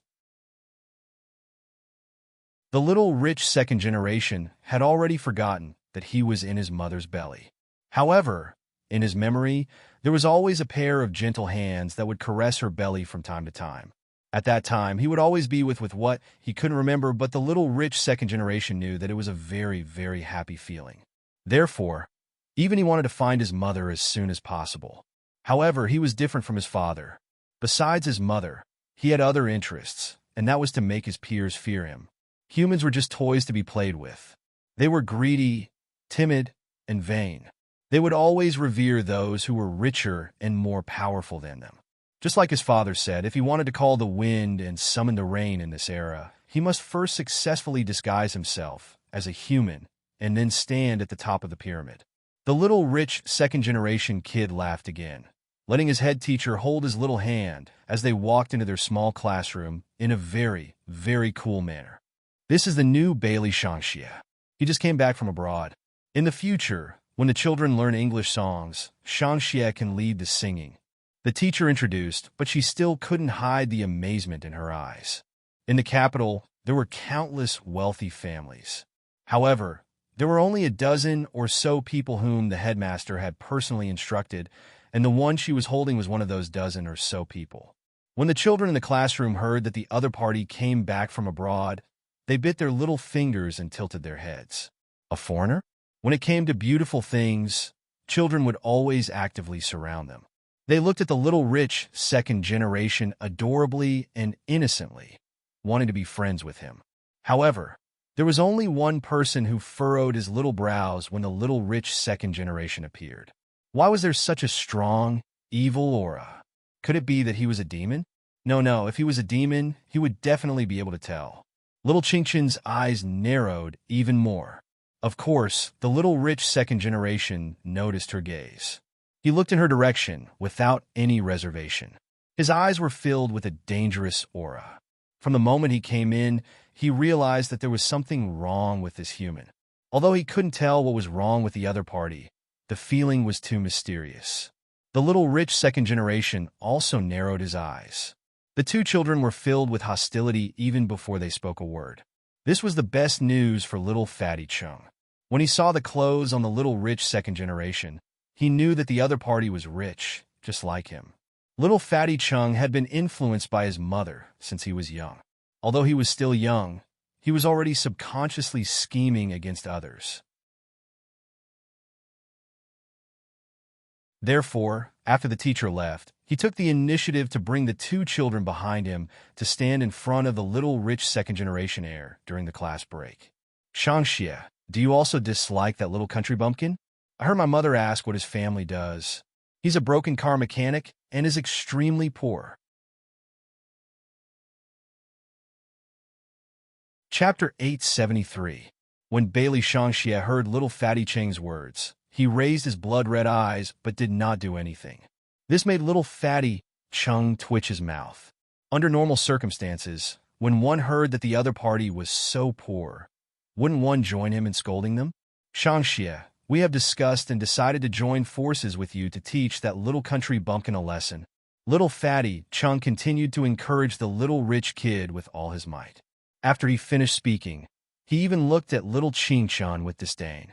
Bailey Shangxia sneered. He did not look like a 3-year-old child at all. Instead, he looked like a little boss in a movie. Did I say that I would join forces with you? Get the hell out of here. You. Little fatty Chung was the king of children everywhere he went. Who dared to talk to him like that? Bailey Shangxia did not want to waste time with him. He hated it when people pointed at him. He grabbed little fatty Ching's collar and pulled him over. I will give you 2 choices now. Either you become my underling or I beat you up. This human soul was rotten from head to toe. If it was any other time, he would not even look at him. However, he still needed a human to run errands for him in kindergarten. Little fatty Chung chuckled. Be your little brother? He thought to himself, look at my body. I can beat 3 of you. You want me to be your underling? There was no room for discussion. Little fatty Chung twisted his body and was about to grab Bailey Shangxia's hair and elbow him in the stomach. Children did not have any rules when they fought. Little fatty Chung relied on his fat, strong, and powerful family. Therefore, he did not think too much when he bullied others. He was very ruthless. But what he didn't expect was that before his hand could even touch the corner of the little rich kid's shirt, he was pushed away by the other party and fell heavily to the ground. Little fatty Chung was dizzy from the fall. His eyes were filled with stars. However, that person did not stop. He stepped on his stomach with his short legs and said in a cold voice, Do you think you are fit to fight with me? Little fatty Chung was in so much pain that he burst out crying. When the class teacher rushed to the classroom, she saw this scene. Her small face turned pale in an instant. She quickly reached out and pulled little fatty Ching up. She actually wanted to hug him, but little fatty Ching's body was too big. She could only half hug and half drag him. Little fatty Chung cried even more heartbreakingly because the adults were around. Teacher, Shangxia, he hit me. The head teacher patted his back and coaxed him for a long time. Then, she turned around and said to Bailey Shangxia, Shangxia, how can you hit him? Teacher. Bailey Shangxia smiled at little fatty Chung. His eyes were filled with a dangerous light. Student Chung was the one who started it. I was just defending myself. When the homeroom teacher heard that the child even said that it was a real defense, and then looked at the 2 children's figures, she didn't know what to say. After all, little fatty Chung was too big and burly. With such a figure and appearance, it was obvious that he often bullied others. No matter what, children should still be peaceful with each other. You can't fight. The homeroom teacher wanted them to shake hands and make peace. However, little fatty Chung burst into tears. Teacher, if you don't care about him, I will definitely tell my dad. Someone hit me in school, and you didn't even do anything about it. I will ask my dad to remove you from your position. The homeroom teacher was teaching the class for the 2nd year. Although she wasn't very righteous, she was at least a kind person. When she heard that this child was using his parents to pressure her, her face turned serious. Then go and tell your dad and ask him to remove me from my position. Little fatty Chung was dumbfounded. He thought that by saying this, the other party would definitely know the severity of the matter. He didn't expect that it was useless. He was stunned for a while before he burst into tears again. The homeroom teacher didn't really want to be angry with the child. She couldn't let him continue crying like this, so she called his parents to pick him up. During the 3rd lesson, little fatty Chung was completely obedient. He didn't dare to look at Bailey Shangxia. Whenever he looked at him, he would feel a terrible stomachache. Little young Master Chung had never been so aggrieved. He was originally the king of the children in the class. However, when Bailey Shangxia came, he was nothing. Not only that, he was beaten up, but the teacher didn't even punish him. Most importantly, fucking hell, what did legitimate self-defense mean? Little fatty Ching's IQ couldn't keep up with Bailey Shangxia. However, it didn't mean that the other children couldn't keep up with him. Little Ching Chun, for example, sat in front of his little desk, biting on the lollipop in his mouth and watching this scene silently. Then, he obediently took out the chocolate cake that Beauty Wei Wei had prepared for him. If he remembered correctly, legitimate self-defense wasn't an idiom that a 3-year-old child should learn. It seemed that the other party wasn't a low-level monster. He should have perfectly integrated into human life. Beauty Weiwei said that this kind of monster was the most difficult to deal with, because it was uncertain whether the other party simply wanted to live as a human or did something bad. No matter what, as long as the other party didn't provoke him, he wouldn't make a move. But for some reason, he always felt that the other party wasn't a monster. Demons always had a pungent smell on them. But this person, other than looking very rich, was no different from an ordinary human. Moreover, the small leather jacket he was wearing looked very good. It was the one that little Qingchen had always wanted. "Little Black, can you see the other party's real body?" Little Qingchen asked in a low voice, wanting to summon the devil dog. However, something strange happened. Little Black didn't appear. This had never happened before. Little Qingchen's eyes darkened as he looked at Bailey Shangxie. His little face became serious as he ate the chocolate cake. He looked adorable no matter how one looked at him. Bailey Shangxie, this little devil, had a secret that no one knew, and that was that he liked to eat chocolate very, very much. Under normal circumstances, he was very disdainful of humans, but when it came to eating, he had to admit that humans were very good at making things. They could even make such delicious food like chocolate. No matter how cool Bailey Shangxie was, he was still just a child. When little Qingchen took out the chocolate cake, his blood-red eyes kept looking to the side. Little Qingchen, of course, sensed the other party's gaze. Without a word, he hugged his chocolate cake even tighter and ate it spoonful by spoonful, exuding an air of nobility. Bailey Shangxie felt that this human didn't know what to do at all. His eyes narrowed, and he made up his mind to accept the other party as his little brother. Even if it was for the chocolate cake, he would beat the other party into submission. You're tuning in to the Romance Rendezvous YouTube channel. We're so grateful for your support, and don't forget to subscribe to join us on this incredible journey through captivating stories. Your generosity through donations truly makes a world of difference, as it's the primary source of revenue that allows me to expand and enhance this channel for you. Thank you from the bottom of my heart for being a part of this adventure.